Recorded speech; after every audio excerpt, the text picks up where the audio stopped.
Jay Leno, he's apologizing because the woke have come for him. You see, he used to make jokes about Asian people, and he knew in his heart it was wrong. It's really amazing. You know, we've seen these stories about these comedians. We had that one woman, Ellery Smith, she's a writer with Robot Chicken, where she just comes out and tweets that she's a violent racist, as if that's going to make her job prospect get better.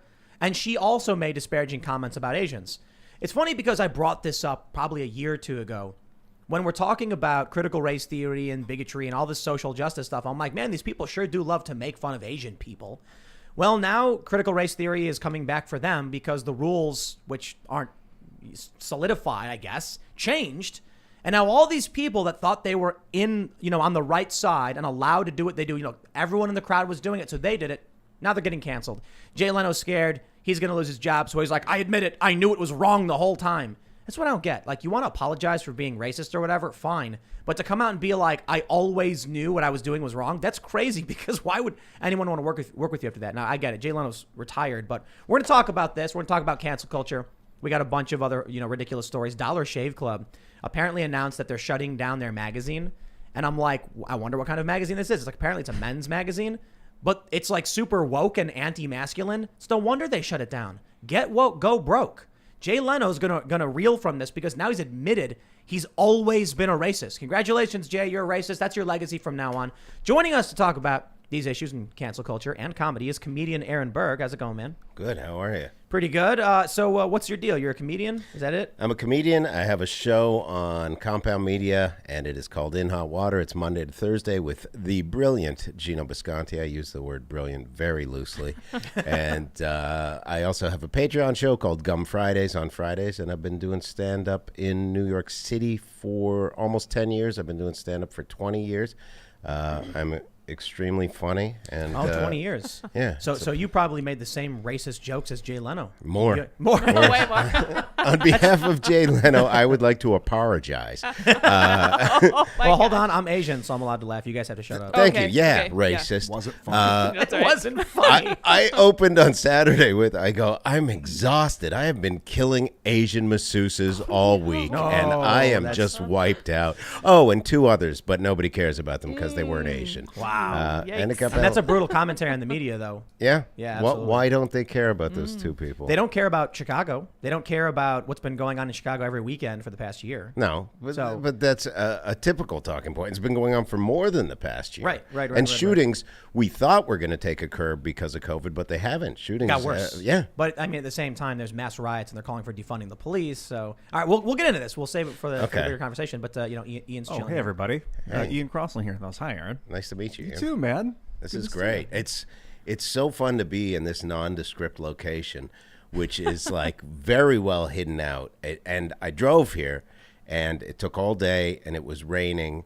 And I go, why am I doing this? And then I got here, and I was like, and I go, this is why, is because of those hot dogs we had. That's Portillo's. Good goddamn hot dogs. This is really funny. We're gonna do live events here, and one of the events we're planning on doing is a Chicago event. Yeah. And so we're going to fly out probably like $1,000 worth of pizza and hot dogs. And it's funny because Barack Obama, there's this email where it's like he had a party in DC, he had a party at the White House where he flew out like 30 grand worth of pizza and hot dogs from Chicago. Yeah. And the conspiracy theorists started telling everybody that it meant children. Right. When quite literally, Chicago has Lou Malnati's, Giordano's, and Portillo's hot dogs. So we actually, you can get Portillo's hot dogs overnighted. They're very, very famous. It's a very famous style. You get sports peppers, you get celery salt, you get a big old pickle and tomatoes. And Chicago's got its famous hot dog, and it's got its famous Maxwell Street Polish. So I'm like, yeah, we're gonna fly out pizza and hot dogs for this event, and then like make fun of the conspiracy theory, you know? Yeah, people are going to think that you're this incredible leftist that has this pedophile ranch in the middle of nowhere. No. And I think we're making fun of them. Yeah. You could also, because it's Chicago weekend, just bring in a whole bunch of gangbangers to shoot each other on your back 40. It'll be just like home. It'll be phenomenal. It sounds like we're going to get in trouble on this episode. Yeah, so. Why?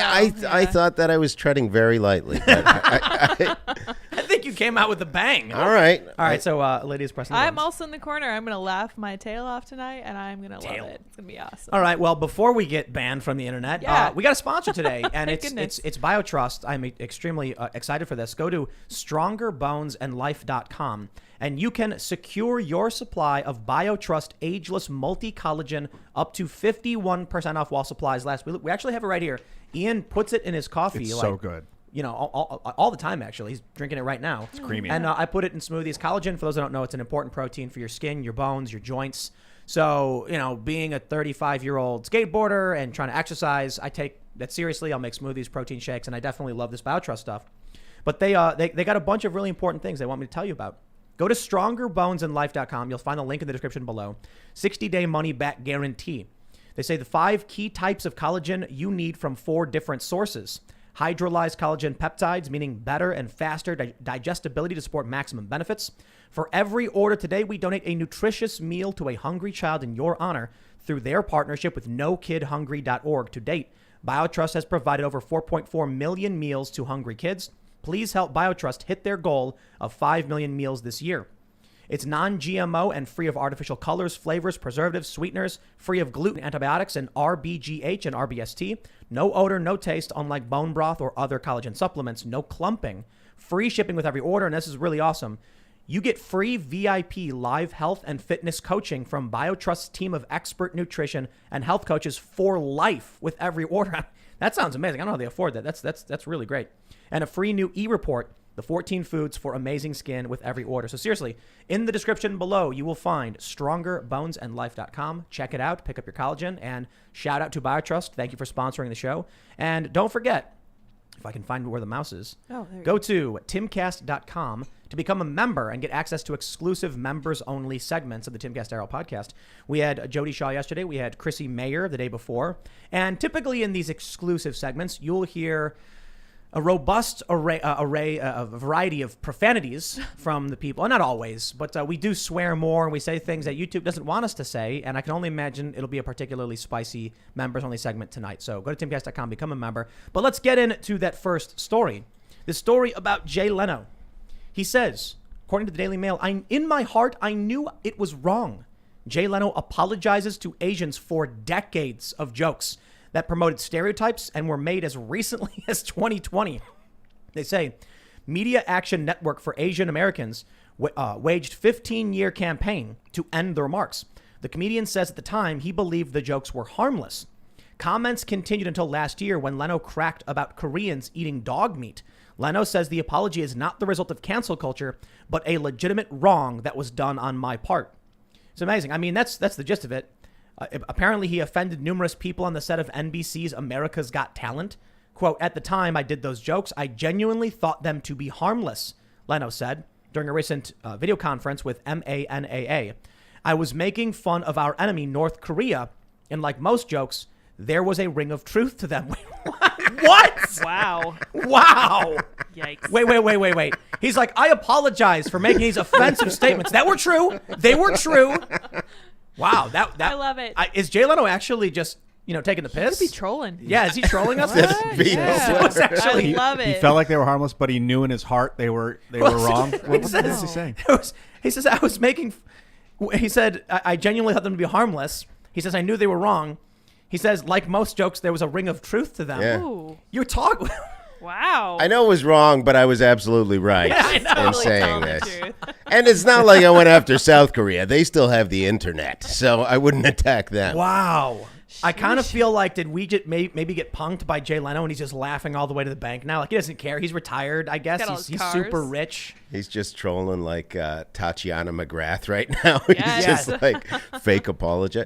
I get it. You could feel bad about it.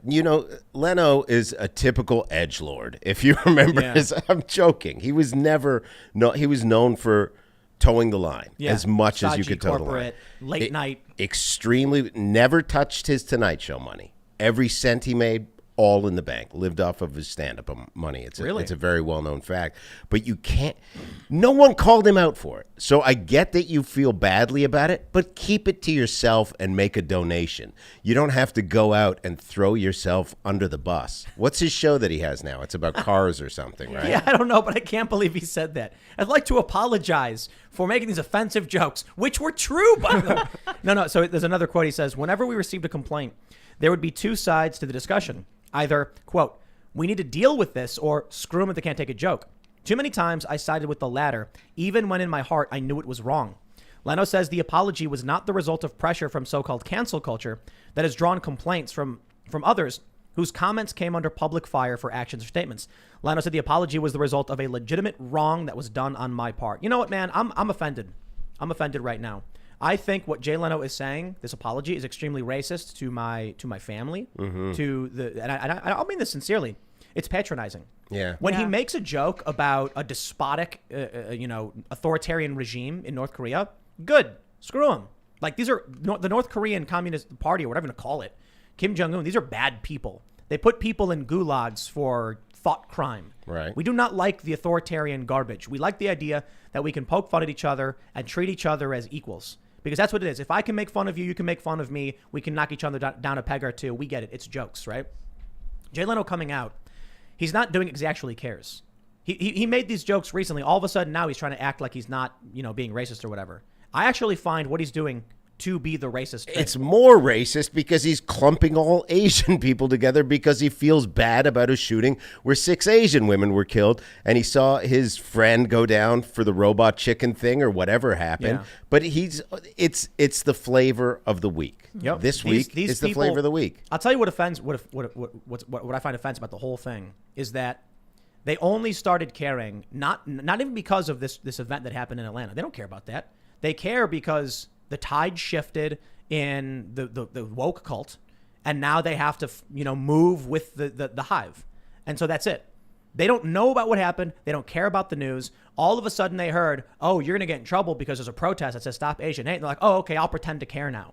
I don't think Jay Leno cares. Is Jay Leno really going to get in trouble? I mean, he's at that level of rich where you're not going to make a dent in it. And I think that there's this that I push all the time. To me, there's nothing sacred. I can joke about Boulder today. I could joke about a Muslim guy in a racially motivated attack killing a whole bunch of white people. I can joke about that. Well, the media stuff. says that's not the case. Yeah, well, I'm not the media. I'm a truth teller. No, So, I'm just saying, like, there's a narrative, Yeah, Like, and I know what the narrative is, and we witness that narrative. So I think that we take in some of that groupthink, that even though we have these beliefs, we still take in the real liberal left, soft, we're wrong. We need to make the world a better place. And I get it. I've battled with it too, but that's how you know you're a good person, because you go, oh, should I be doing this? And you go, yeah, I should, because comics deal in negative currency. We attack racism. We attack homophobia. We attack transphobia. And we make jokes about all of it. Right. You said your favorite joke was that classic Chappelle thing from a year and a half Mine says ago. my favorite joke. It's a damn good But joke. Chappelle, when he squinted his eyes and bucked his teeth, Yeah. like Dave Chappelle on one of the biggest comedy specials only a couple of years ago did a 1920s style and like stereotypical yeah. And what was the joke? Like it was But this is how I feel. a You're trans Chinese person. inside. Yeah. And he did the accent, he did everything, and I am so grateful to Dave Chappelle for doing that joke. It's freeing. Well, it's because, remember, what's his name? Shane Gillis is his name? Yeah. He said a word we're not allowed to say on YouTube, but he was accusing other people of saying these things, right? He was like, these other people say these bigoted things like this. And apparently they, like some other times in the show, they had done like Asian accents or whatever, like mock ones. He loses his job over this. And he was actually being semi-critical of other people. Like he was pointing out something someone else does. Dave Chappelle literally did it. Yeah. And they all just said, thank you, Dave. That was very funny. And I'm like, okay, good. Yeah. Look, man, we need to be able to make fun of other people. I do think that there are limits to reasonable, good faith efforts at comedy. Like there are some people I think just try to make everyone offended and not actually make any points. But those aren't the funny comics. Right. There's a handful of really good comics in this world currently, and it's probably 50.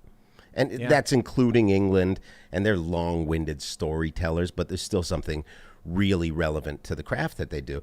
But what we do, it's negative currency. We take all this horrible stuff, and the end is positive. When you come to a live show, which you will, or if you bring us here for a live show on Chicago weekend, because I would come for pizza if it's a cheat day.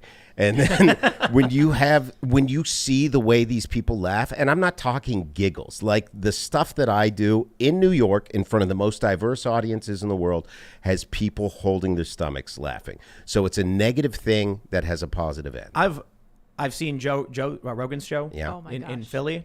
And he goes after everybody. He's really good-spirited about it. He's not like it's you get it. I've seen Dave Chappelle's special, and I grew up with George Carlin. Yeah. And George Carlin has got some spicy bits, to say the least. And people used to cheer and clap for it because we understood, I guess. I don't know what changed, but now you've got these Puritans that somehow formed on the left that just want to cancel people. And the problem is there's this weird marriage between establishment media, digital advertising, and then when the wokeness, cancel culture stuff came in, it latched on to this establishment media.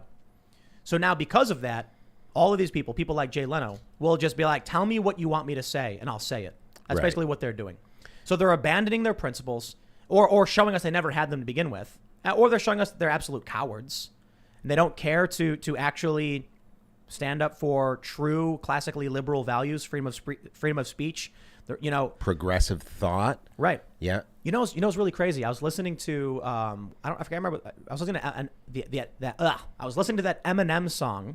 I think it's called "Without Me." I'm not entirely sure. Yeah, that's what it's called. But what's really fascinating about older Eminem music is that it was very topical and offensive and controversial. So like, he's got that line where he's like, the Grammys try to bring him there, and he's like, why? Because you guys just lied, so you can get me here, sit me here next to Britney Spears. Mm-hmm. Christina Aguilera better switch me chairs so I can sit next to Carson Daly and Fred Durst. Here and argue over who she to first. We'll keep it family friendly a little bit. But that was a popular song where he was calling out a female pop star for going down on a couple of other celebrities, and that was a hit song. Everybody was loving it. They were laughing it. I guess Christina Aguilera did a diss track against them. And I'm thinking about that song where he's like, we need a little controversy. It feels so empty without me. And now we have this story where apparently like they're trying to cancel Eminem. The Gen Z has been complaining about him being a bigot and stuff and saying offensive things. Of course he said offensive things. It's Eminem, dude. What do you think? Yeah. And he made a song called Cancel Me or something. It's not very good in my opinion, but whatever. What? And I'm just, it's interesting now how much things have changed and how we have this generation that grew up on South Park, on Family Guy, and Eminem, and all these shows have become Puritans. And then you get, like I mentioned, the establishment is scared. They bend the knee to this stuff. Digital advertising gets scared. They bend the knee to this stuff. It's a dramatic transformation in only like 10 years. You know what I mean? It is, but you're also aware of how much ebb there's been and how much the plates have shifted, that you don't really need advertiser dollars anymore, that you can make your own way. You look at, other comics that have done it. They build their own audience. They go out on their own. It's meant to be controversial. If you're not in trouble, you're not doing anything or saying anything. But they'll try and shut you down for something totally unrelated. If you were spewing this rant on why you think COVID wasn't a real thing and that it was, to do something else politically, they would disagree with that, but they would try and shut you down for using a slur for a little person. Look at or Cuomo. Something. Yeah. Cuomo gets caught trying to cover up the death of 15,000 people due to his policies. He put sick people in his nursing homes. He was warned by the nursing homes, you're going to kill people. And he said, do it anyway. And then they call for his resignation because a handful of women came out and accused him of inappropriate behavior. And I'm like, it's tough. Am I happy that they're calling for his resignation because he's a bad guy who's got to get out? Or is it bad because it's just the ends justify the means? They ignore the atrocity and they're like, but don't you slight women. That's it. That's it, right? People won't come after the thing that really offends them because they know that they will lose that argument. So instead, they look for these other little thorns in your side. So it's like if I've done transphobic jokes or anti-Asian jokes, that's what people come after because they know that the product is, here's an power of making people laugh hysterically. We can't argue with that. But we can argue with, hey, you can't do that Asian joke that you did 2 years ago. That's what they just want to pick it. And my belief is that people that really try and cancel comics is to negate those people out of the way to open up. Have you ever seen woke comedy? Yeah, they try and cancel me. They'll tag clubs. It's the horrible. It's I know, it's so unwatchable. There was no. But hold on. It's like it reminds me of you watch Futurama. Have you ever seen Futurama? I've seen it. So there's one episode. It's way back in the day. They crash land on an Amazonian planet populated by all of these massive, like 10-foot tall, super ripped women. That's racist. And racist, like, sexist. And so the Amazonians are explaining how they have basketball and no can dunk, but good fundamentals. Yeah. And so like they're kind of making that joke as well, that it's like it's not entertaining to watch, but it's the right, but you have to support it because it's the right ideology, right? Yeah. So you have these woke comics. It's awful, unwatchable. I watched a special from Vice on woke comedy, and it was really sad. I saw that too. It was sad. It was the person making fun of themselves the whole time, and I Yeah. was like, dude, this is depressing me, dude. Like, I'm not laughing. I Yeah. feel bad for this person. It's like, I'm going to go out, and I'm going to go ride my bike and get exercise, because that person depressed the hell out of me. Yeah. Like, hearing them just complain about how miserable their life is. The old rule is tragedy plus time. They want to take the tragedy away and just be like, here's the time. Yeah. And it's boring. It is. But it's like buzzwords. It's clapter, Yeah. Like they'll get up on stage and be like, those white supremacists, they're bad, right? Yeah.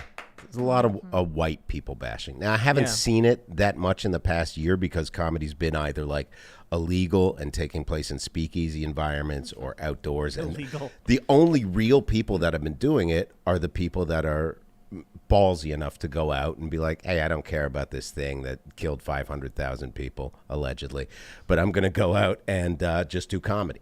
And that's why the audiences are also more right-wing now. So they're more willing to laugh at stuff. Well, they're more willing to come out. Yeah. This is the crazy thing. So we had Chrissy Mayer on. Yeah, I watched. You know Chrissy. Yeah, I know and Chrissy well.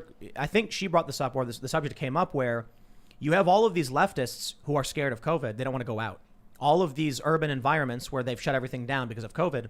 So what's left? Conservatives are willing to come to your show. Not necessarily conservatives, but people who aren't scared are willing to come to your show. Right. And you can do it in more conservative areas in red states where they didn't lock everything down. So these left-leaning individuals, or whatever you want to call it, corporate Democrat types, politically sheep, whatever, are in their apartments doing nothing, not going out. Comedy clubs are being shuttered. And then comedians are doing jokes for conservatives. Yeah. Where where you actually have your business still exists. Think about what's going to happen when all of this finally gets lifted, and who knows when it'll get lifted for the blue states, because the red states are already opening up. They're going to be stunted by like a year market-wise. You are going to have way more conservatives with savings, with money, because they're in business. Yeah. They're going to get a year advance on all of these left-wing. You're going to get a bunch of liberals working for conservatives. They're going to need a job, and who's going to own the jobs? The conservatives. Yeah. And you go online, all the conservative comics are like, hey, I'm in Omaha this weekend. Hey, I'm here this weekend. Hey, I'm here. All the liberal comics are like, when's that stimmy coming through? Yep. And they're just waiting for that stimmy. And they still call it stimmy. I don't understand why. We were talking before about advertising and how you don't really need it, right? Right. I think. But let me say this. Seems like a great product and a great company. Definitely. That gives back to people and genuinely cares about people. Yeah, for sure. I mean, we have a handful of sponsors, but what I mean is there's this interesting overlap between digital marketing and entertainment and the resistance, the anti-Trump Democrat types and the wokeness. And so that's why you see every major brand change their logo to a rainbow in June, because they're like, this is what people like. But most people probably just shrug and say, I don't know, whatever. You know what I mean? Like, that's cool, I guess. It's not like they're actually going to make more money by doing this. So it's interesting that these companies that toe that woke line think it's the right path forward. It's not going to make them money. And I have a story for you. Check this out. This is from Business Insider. Dollar Shave Club has laid off all of its staff at men's lifestyle site MEL, source says, and is looking for a rescue buyer. Now, on the surface, this doesn't sound like a get woke, go broke story, but I assure you it is. They say, Dollar Shave Club is laying off the staff of Mel Magazine, its men's lifestyle and culture website, a person with the direct knowledge of the matter said. Mel staffers were informed of the layoffs on Wednesday. The publication is seeking a buyer and may face shutting down if it doesn't find one. It was unclear how many people were affected. Mel's masthead lists about 20 people plus 16 contributors, they say. After 6 years of successful partnership and transforming the men's health and media spaces for the better, you see that? Mel and Dollar Shave Club's financial relationship will come to an end in 60 days, editor-in-chief Josh Skolmeyer said in a statement. He added, Mel will stop publishing effective Wednesday, and the complete focus will now be on finding the right new owner. This has always been a part of the plan for our brand-backed partnership, and we're incredibly proud of what we've built together. You got to take a look at this one very important point. They say transforming the men's health and media spaces for the better. What do you think that means? Transforming it for the better. It means making it less male. Yes. Getting woke. Look at this. Go to melmagazine.com and the headline story. Do I have to? No. The pressure to act like a man starts in preschool. Boys as young as 3 are more than happy to police the toy box and make sure that no little dude walks away with a Barbie. I don't care. What does this have to do with men? Show me an article where it's like eating steak and fish will make your muscles bigger or something stereotypically dude-like, I guess. That's the thing. Give me 3-year-olds on testosterone replacement therapy, and then I'll agree with you. Then they have this one down here. There's finally a name for Trump's murderous masculinity. Whoa. Who are they marketing to? Women. Frail, low-T liberal men who can't grow beards? First of all, to say that Trump is a vision of masculinity is just incredibly misled. Yeah, seriously. Tiny hands, possibly fake hair, tanning lotion on the Makeup, face. He's just like an out-of-shape master's level bodybuilder at best. Like coming in at 60, thinking he looks good in the mirror, and then he steps out on stage against real bodybuilders. He's like, oh boy, Trump's I'm out of my league. a lot of things. But what conservative or Trump supporter was coming out preaching about Trump's masculinity? Yeah. I've No, never, like- not once. Not No, once. like I've heard talk about, working class populism, protecting the worker, borders, national security, but I've not seen that group of like staunch MAGA hat wearing guys being like, Trump is our vision of masculinity. There's like pictures of him, artwork where he looks ripped and cut. Yeah, I have seen those with the hawk behind him. He's The ripped. raptor. I love it when Ben Garrison draws Trump because he makes him, Yeah. super ripped and like strong. But I think they all kind of get the joke of it. Trump is he's an old man and he's very out of shape. Yeah. And I'll tell you this, I'd be willing to bet that compared to your average person in this country, Donald Trump, how can I phrase this properly? It is extremely unlikely that Donald Trump has ever had to walk a mile. That's Yeah. it. Money. I mean, look, he was born into wealth. He's rich. I'm sure he's walked. He golfs, right? So I'm sure that he's walked periods. He rides most of the time. But now as an old guy, but I'm sure Right. at some point in his life he did walk a mile. I'm not saying he never Yeah. did. That would be ridiculous. He doesn't have to. Right. And so whereas a normal person might be like, I got to go to the store and I got to walk and carry a cart with me, Trump walks outside, there's a car waiting for him. It's probably always been that way. Yeah. So he's not a vision of masculinity. I will say this. What's the right word for Trump? I don't want to say like he's a tough guy. Pink. Kind of. No, like Obese? Too, aggressive. maybe. He's He is aggressive and arrogant. Mentally, let's say he's masculine. Sure. Maybe Yeah, mentally maybe he's masculine. that's what they're trying to say. Oh. But I don't even know if I agree with that. I'd say he was. I guess if you say aggressive behavior and arrogance. I mean, I think to be a success in business, you have to have I don't know if to determine a masculine mentality is wrong. It's just the idea of grift, the idea of innovation, the idea of cutting deals. Those are traditionally associated with male values, but they're not. You can see by the success that female business owners have. It's something that can be emulated. Success in business can be emulated. So just to bring it back to the core issue, I guess there are certain things that men stereotypically like, and I suppose the argument from these brands is that we transformed it for the better. Because men shouldn't be masculine, it's toxic or whatever. I guess it's their attitude. They didn't transform it for the better. Nobody was reading their magazine, and they're losing their principal sponsor that funded them because nobody wants to read this stuff. Look, I don't read Men's Health, and there's a bunch of channels. There was one we did a segment on I can't remember what we were talking about. We were talking about men not getting dates. Oh no, we were talking about the Try Guys. You know the Try Guys? No. So this was a group of dudes at BuzzFeed, and they got their testosterone levels checked. And their testosterone levels were lower than that of an 85-year-old man. Okay. Now, that's sad. I'm not trying to rag on these guys. I'm like, dude, if you go to the doctor and you get your T levels checked and they're like, yo, you're 25 and your testosterone is lower than that of an 85-year-old man, you might have a serious problem. Yeah. I don't know, maybe cancer or something. There might be some serious hormonal imbalance. Prostate, possibly. And so everyone's making fun of him. I'm like, nah, that's a medical issue, dude. It's not a joke. I can't believe they published this story. But we had this one guy. He's got a YouTube channel. I think it's called More Plates, More Dates. Yeah. He seems like a cool dude. He was like actually adding to the conversation. He runs the video and he's like, there's some good points they made. I thought it was great. Some criticism, some constructive criticism. But a lot of the comments were ragging on us. You know, they were like, oh, these guys don't exercise, don't work out or whatever. And it's like I have 2 skate parks in my house. I go skate like almost every single day. I should lift, I suppose. But I look at these conversations and I wonder, I think that the split here is, there are these people that believe in constructivism, and then there's essentialism. And the constructivists are like, we can make a men's magazine telling men that they should play with Barbie, and they'll want to read it. Right. And then there's masculine dudes who lift and are super ripped, talking about how great they are, you know, and making fun of us or whatever, because there are things that I think guys tend to be into. I think the issue is, look, there's some social construction, like constructivism, sure, but I think dudes have testosterone. I think they have more fast twitch muscles. They have more bone density, more collagen. And there's a reason, and guys are probably going to be predisposed to certain activities. When you make a magazine built against all of that, don't be surprised when you collapse. They're trying to go against nature and be like, here's what you should be. And you're saying naturally a man is not supposed to be that. Look, it's hard to say naturally, but that's kind of the gist. It's more like a tendency. Right. You know, men have a tendency in a certain direction towards certain activities. Like, look, guys have high testosterone, which means they're going to build muscle mass faster. Prenatal testosterone results in more fast twitch muscle development, which means they have more burst energy, can sprint, can jump, can run faster. You can see this all in the scientific data. So why would you make a magazine critical of all of those things that are physically, ingrained in men? People are trying to jump on this thing where they think it's the right thing to do and they think it's going to succeed. But your old catchphrase, get woke, go broke, is so applicable in so many forms.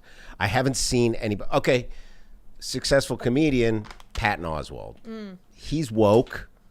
But he wasn't always. No, he was edgy for years. Right. And then now, I mean, what's he done lately? He's still working. He's around. I think he's like, he's a step in the Hollywood cog. He works. He's there. I don't know if, a lot of comics are fans of his. And then there's, because he's successful. Yeah. He's also got these horrible rumors surrounding him, obviously. But it's like, I think that happens with anybody that gets any modicum of success.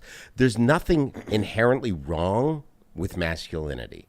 But I think we're being fed that there is. You're a masculine guy. I mean, I think there's tremendous positivity in masculinity. I think masculinity is a tremendous and amazing thing. And I'll tell you, there's one thing that proves it: the demand and the desire from feminists to make women more masculine. That's how so? They want. So if you look at traditional gender roles between what is masculine and what is feminine, the men were the hunters, the gatherers, the athletes, the soldiers. Feminists want women in combat. They want women as CEOs. They want women in the military-industrial complex. They want women's sports to get more prominence. You got Megan Rapinoe saying, we fill stadiums, we deserve this money. They want more prominence for female athletes doing physical activities, which are not traditionally feminine roles. You can argue the gender roles were wrong. Sure, that's fine. Make that argument. If you look at the traditional gender roles, you can argue they're wrong. I want to break them down. And so that means the things you are encouraging of women are traditionally masculine. You think those things shouldn't be just traditionally masculine, but you are not advocating for men to be more feminine. Or I should say, for the most part. Where's the big, billboard announcement or like magazine cover story about the CEO who quit to like raise his kids? There are stories like this, for sure. But I mean, like, we constantly hear about the new female CEOs. We constantly hear about women's sports and women. Right. We keep hearing that women need to enter the world that was traditionally masculine. That was traditionally a male gender role. And they say it's because it shouldn't be that way. Okay, fine argument. Make the argument. We'll talk about it. where's the equal and opposite reaction saying men shouldn't be in the workplace, men should be at the home with the kids? That's something that men should do. Because think about it this way. No one is saying men should leave the CEO position. Men shouldn't be in the workplace. Men should, like, where's the magazine that says men belong in the home with the kids? You know, men should be doing this. When they talk about women and the role of women and wives and girlfriends and things like this, they say women should be CEOs. They say men can be homemakers, but they're not saying they should be homemakers. Right. So whatever it is that men have traditionally done, things associated with masculinity, physical activity, combat, being the CEO, they want women to do. And they are, at the same time, not giving the same amount of energy to the traditionally feminine roles of nurturing. Like, you gotta think about this too. Like, when you think about what femininity is, I'm not going to pretend to be an anthropologist or a sociologist, but I'll say men, my view of like men, it's like a guy running into a burning building to carry out the kids and save their lives. Men go and hunt the wild boar or whatever to bring food back for the tribe. They get the job and they go out and they go on dangerous missions. And there is that, I guess there are many people who refer to it as male expendability. And this is because of, women have children and you only need one man, to reproduce, but you need many women. Then when you look at traditional femininity, what do? They create people. They literally gestate them, birth them, and then raise them and instill them with values. Now, fathers do this as well, but the mothers are the builders of people in society and cultures. That's what femininity is, and it's extremely important. And I think it's fair to say when you see many traditional, commentators will say the mother's role is in many ways more important because you need that nurturing role to be there to protect and grow people. That's being left behind and ignored. I wonder, is it an issue of encouraging people not to have kids and families because of overpopulation, or why it is, or why it emerged? I honestly don't know, but there is a tendency right now to disregard the traditional feminine role in society while promoting the traditional masculine role. That says to me that society greatly favors masculinity over femininity, and I disagree with that. Right. I think part of becoming masculine and embracing that is that when you get to a high enough level of that, you achieve this level of, okay, I'm confident enough with where I am as a man, as a provider, as somebody that supports a family, that then, okay, now I can let these traditional aspects of femininity into my life where I can help take care of my kid and I can do all this stuff. So I think that it's an evolving to. People don't want equal rights. Nobody wants equal rights. They want power. People want extraordinary rights. I think that's what the attempt is. When I watch, when you see some upspurts of BLM or some upspurts of feminism, it's like, okay, this is not about achieving equality. It's about achieving a higher up status. That's Definitely. What I see when I look at it from the outside.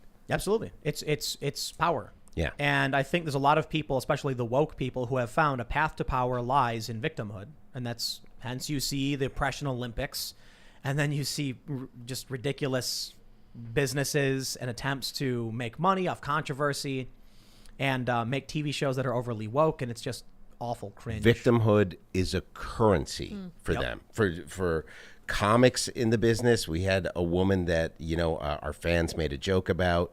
And then she's like, these are rape threats.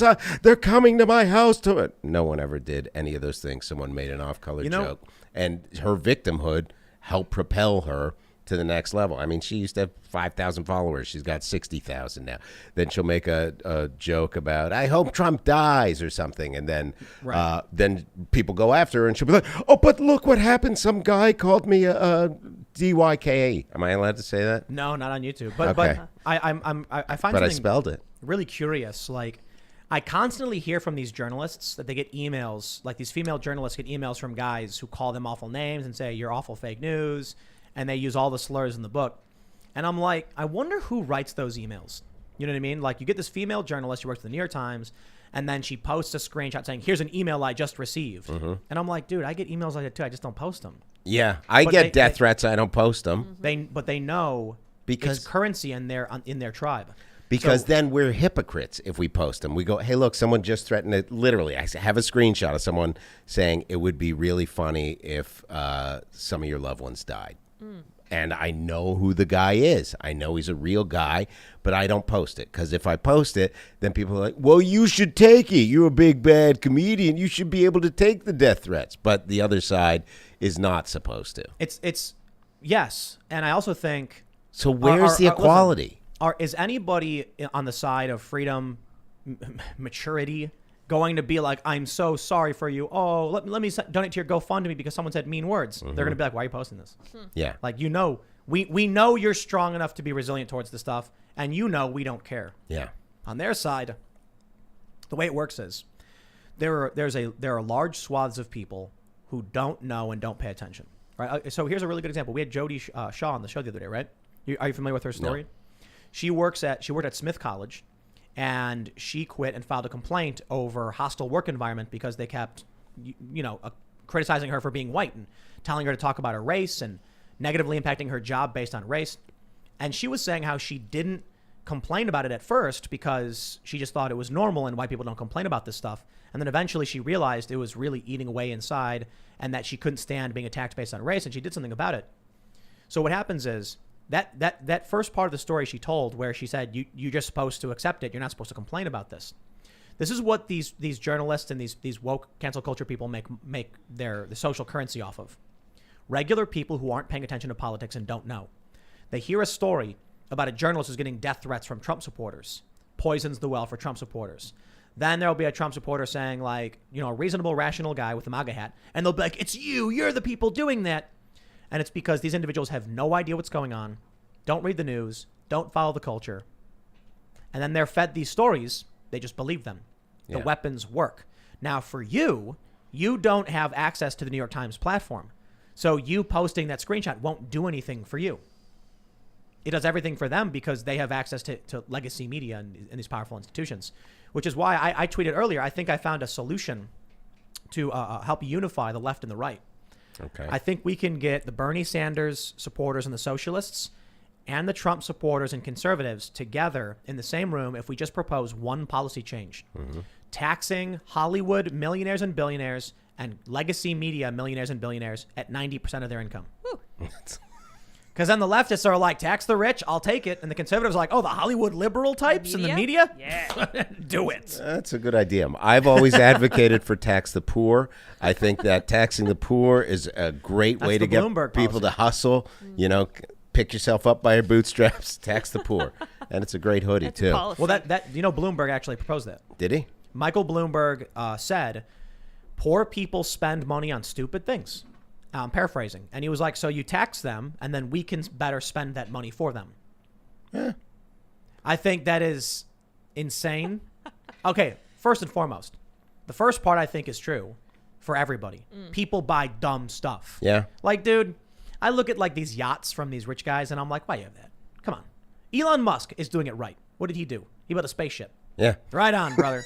He's building a spaceship and electric cars. The yacht of the skies, they call it. Yes. But there's a functional purpose to scientific research towards going to Mars, and it's helping all of humanity, this research he's doing.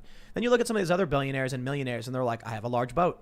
It's like, okay, I guess it's nice and comfortable. It's only for but them. that's buying something dumb, right? And then you look at these people who win the lottery, and they buy like golden statues of themselves. Yeah. And it's like, why would you do that? I guess you got to put your money somewhere, but these are lottery winners. You see the people that go in and people buy buy the dumb lottery things. tickets. You're like, oh, if these people win the lottery. Well, in recent history, people who win the lottery have learned and started hiring wealth management, wealth managers and things like that. The point is, it doesn't matter if you're rich or poor, people buy dumb things. Yeah. So Bloomberg has a good point in that poor people are buying dumb things. But, bro, you want to be the despot to tell people they can't buy a sandwich they want to eat. That's nuts. And he did that. He wanted to ban large sodas. Yeah. His idea was remember that. we take all their money away and then we give them what we know they need. Yeah. Sure, so I like guess. Food stamps, EBT Yep. cards, that type of thing. Yeah, my that notion sounds like communism. is that if people knew that they were being, say you're at a minimum wage job, you're making $14 an hour in a grocery store, not minimum wage. And then maybe you're making $26,000 a year, but you're in this lowest tax bracket and 50% of that goes to taxes. But if you get to $35,000, they're going to drop that rate to 10% or 15%. But it only works for the money above. So like the first $13,000 I think is tax free. Yeah. I think you still got to pay like Medicare tax or whatever. Then from 13 to 35, it's like 12%. Then from 35 to like 100 and something, I think, or to like 80, it's like 21%. Then it goes up to 30. So you're not actually losing money by making more money. Right. A lot of people think that. But what I do think for, what's the saying? It's like only 47% of Americans actually pay income tax. Yeah. And that's because a lot of people are at the poverty level where they don't actually have to pay anything, or they get a refund back from like the money that they did Were spend. you poor? Ever? Super poor. Wow, I was homeless several times. Yeah. Yeah, I'm from the south side Like of Chicago. real man. homeless or like sleeping on friends' couches, like sleeping on the street? Slept in the street, slept Yeah. in a park a couple times. Yeah. But typically in a car. Yeah. And then, you know, it's rough, man, because there's a funny thing about being 19 and being homeless in that if you had a place to live, a lot of people have no problem with you falling asleep on their couch. Mm-hmm. But when they know you don't, it's all of a sudden a problem. Yeah, that's weird. All I of a went through sudden- something very similar. Yeah, Yeah. so it's like I had an apartment. I'd be at someone's house on a Friday night or whatever, and we watch a movie and I'd pass out. I'd wake up and they'd be like, "Yo, we're gonna go to breakfast." When I was homeless, fall asleep on a friend's couch, wake up, they're like, "Bro, you can't keep doing this." Yeah. And I'm like, "Keep doing it, dude. I fell asleep here twice." Yeah. So there was one point where I worked at O'Hare and you could sleep in the airport. You weren't supposed to, but because there's shifts, 24 hours a Yeah. day. When I worked for, so that's how I avoided for the most part sleeping outside. Yeah. But super poor, making almost no money, doing back-breaking labor was Yeah. not easy and wouldn't recommend it. I had it when I was like 15, and was out for 2 weeks and was sleeping at friends' houses in the basements and the projects and stuff. And then I started to get my stuff together. But there was years where when I first moved to the United States, and it cost me $30,000 to move here from Canada legally and get a green card and all that stuff. And I was in this 5th floor walk up in Harlem where the projects were right next door, and the people in the projects had a better life than I had where I was living. And it was just, there's something motivating about that. But I don't know if it's because my education or because where I came from or the people that I looked up to, that it was like, I got to do better than this. I guess I had good parents. So, Yeah. we went through hardships. Life wasn't easy. And my family, we lost our family home when I was like 13 or whatever. But I had smart parents who understood what hard work was. I had a mom who was very idealistic, and my dad was very realistic. It worked out for me. But this brings me to what you mentioned about moving here. The next story we have, check this out. City of Oakland mayor is branded racist for giving families of color $500 a month if they earn under $59,000 with no rules on how they spend it, but offering poor white families nothing. Oakland Mayor Libby Sheff announced the race-based program to give families of color $500 monthly checks. Half of the $500 grants will be to families earning under $30,000 in the predominantly BIPOC East Oakland area. Now, there's a couple important things to point out. For one, it's privately funded. Okay, so fine. If somebody has $1 million and they say, I'm only going to give it to people I want to give it to, well, welcome to private exchange of wealth. That's okay. There you go. The city is implementing this, though, so I have questions about the legality, even if it is privately funded. But the other thing is they say BIPOC. You know what that means? I'm going to guess, correct me if I'm wrong, Black and Indigenous people of color. Yeah. Yes. And do you know what? Do you know Nailed what? it. There's two Indigenous? minority groups missing from that BIPOC. Jewish Canadians. Oh, all right. Well, I guess if Yeah. you want to get really technical, Three. there's a lot of people missing from Asian? BIPOC. Asians, Yeah. Latinos. But And but Jewish people as Asians well. have been elevated. Asian people So are why the next isn't it white BIPOCA? people. BIPOCA? Yeah, Yeah, BIPOCA. It sounds like a mouthwash. Yeah, BIPOCA. It's like an alpaca. BIPOCA. So, look, man, I wouldn't qualify for something like this. Right. And you have people in this country who are not even white who would not qualify for something like this. This is where things start getting twisted. They talk about reparations. This ain't reparations. This is literally being like, just not for you, white person. So you told a story about how you moved here and did you consider yourself poor? When I moved here, yeah. I was Well, making no money. you don't qualify for any help. Sorry, Yeah, I know. because of your race. Okay. We've judged you. We know. Well, How does isn't that racist, sir? quite literally is the definition? Yep. Yes, racist discrimination. Okay, so on the basis of can you race. fix it? And can I then get reparations because I didn't get reparations? Is that what we're gonna do? Is it gonna be another 50 years, and then Yeah. we're like, all of these programs and all this money that was spent was racist, therefore reparations for white people? Yeah, I think we knew this was coming in this country. You knew this, right? I knew this. Look, you need to understand. My family was experiencing all of this critical race theory stuff when I was a little kid. Coming from a mixed race family, I think there's a lot of white suburban, and there's a lot of white people who don't realize this stuff has been happening for a really, really long time. Right. And it was in our faces. You know what I mean? So, look, my dad's white. And there was anti-white sentiment with affirmative action and things like that in Chicago. And so he would get told that he was wealthy and privileged for being white. Meanwhile, he's in a mixed race relationship, which is extremely rare in this country. It really by is. the way, that's a sign of racism. I don't know if you That's caught Bill Burr, the fact that he's married That's to a right. black woman makes him a Now, racist. now apparently, so I didn't know. I didn't know that. Siraj Hashmi said that guy was a troll. And Yeah. but there are many people who have already said that. I was at UW in Seattle, and one of these woke guys was arguing to me that mixed race relationships, particularly with Asians, especially with Asians, was a sign of fascism or whatever, because Germany loved the Japanese, and I was like, you're a moron. Yeah. I just don't even know where to begin. But growing up and having my family be like, I guess we could say lower middle class, but then we ultimately ended up losing our home to a bankruptcy. It's really interesting to be in a family where it's like, sometimes our fridge is going to be empty, or we're eating like steaks from Dominic's that are like particularly cheap. Yeah. And my family does the best that it can, but we're by no means rich. And then, my dad gets told he's not qualified for a promotion or things like that because he's the wrong race. So you mean to tell me that we have the civil rights fight, Loving v. Virginia, to make it legal to ban miscegenation laws, right? It was actually illegal before 1967 in many states to cohabitate with someone of a different race. Isn't that crazy? Wow. 1967. Yeah. It's not even that long ago, man. No, I feel like sodomy was legal in more states. Right? Probably. Yeah. And so you actually had this period where like my mom and my mom's side of the family are growing up literally at a time when they had to flee different states because it was quite literally illegal. Yeah. Well, congratulations. The civil rights protests worked. And now here I am. And now I'm told, depending on my ideology, I don't fit in. I don't qualify for their special programs. And I try to explain to people, listen, I'm the last person in the world who's going to complain about my identity and be like, I demand this because I'm marginalized for this reason, but I will point out your hypocrisy and your short-sightedness.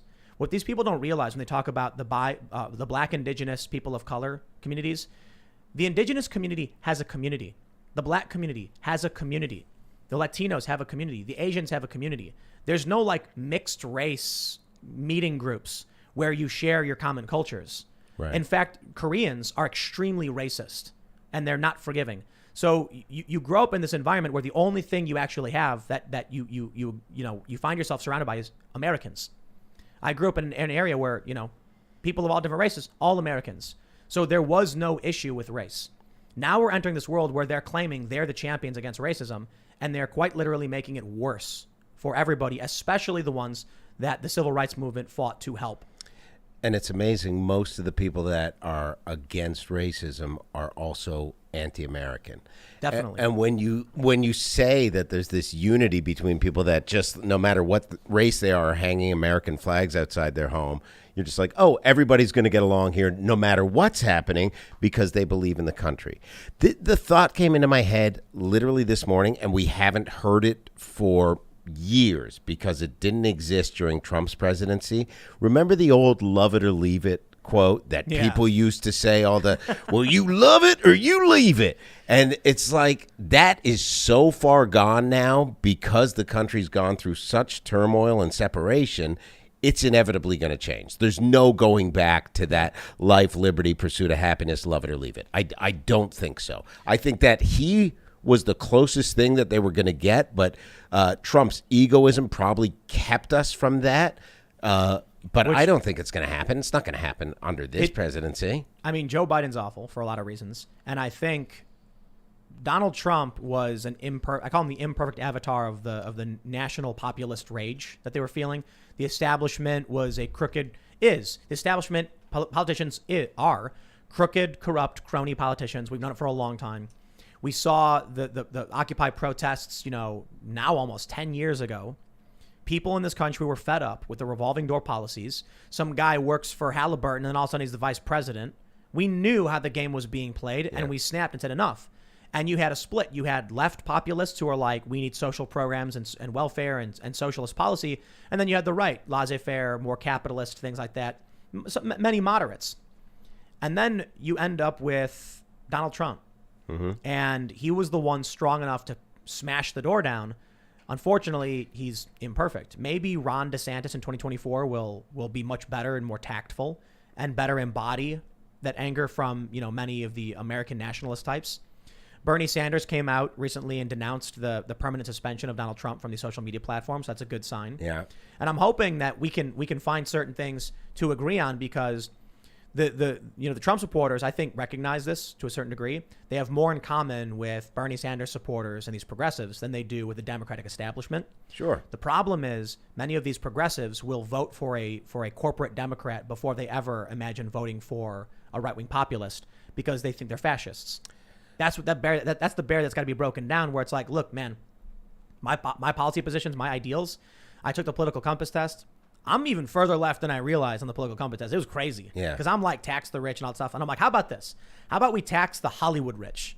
Is that something conservatives would agree with? I think they probably would. I think it's a fun idea for when you run for office. I'm not going to. Never? Yeah. No way. Come Never. on. No. I will say. You can kill a whole bunch of old people, and then you can Get just away go with flirt it. with women, and nobody cares. Sure, you do whatever you No, want. if you flirt with the I women, like you a lose your touch of job. your face. Hey, I'm Italian. Whoopsie, I'm Italian. Is that racist, or are we allowed to talk about Italians because I'm- they're course white? you are. we're allowed to talk about whoever. You could just put the trouble to me. I just showed up here. You could just say I just dropped into your house. I think it's almost like Hillary Clinton and Donald Trump were extreme versions of themselves, or the ideas of what they represented.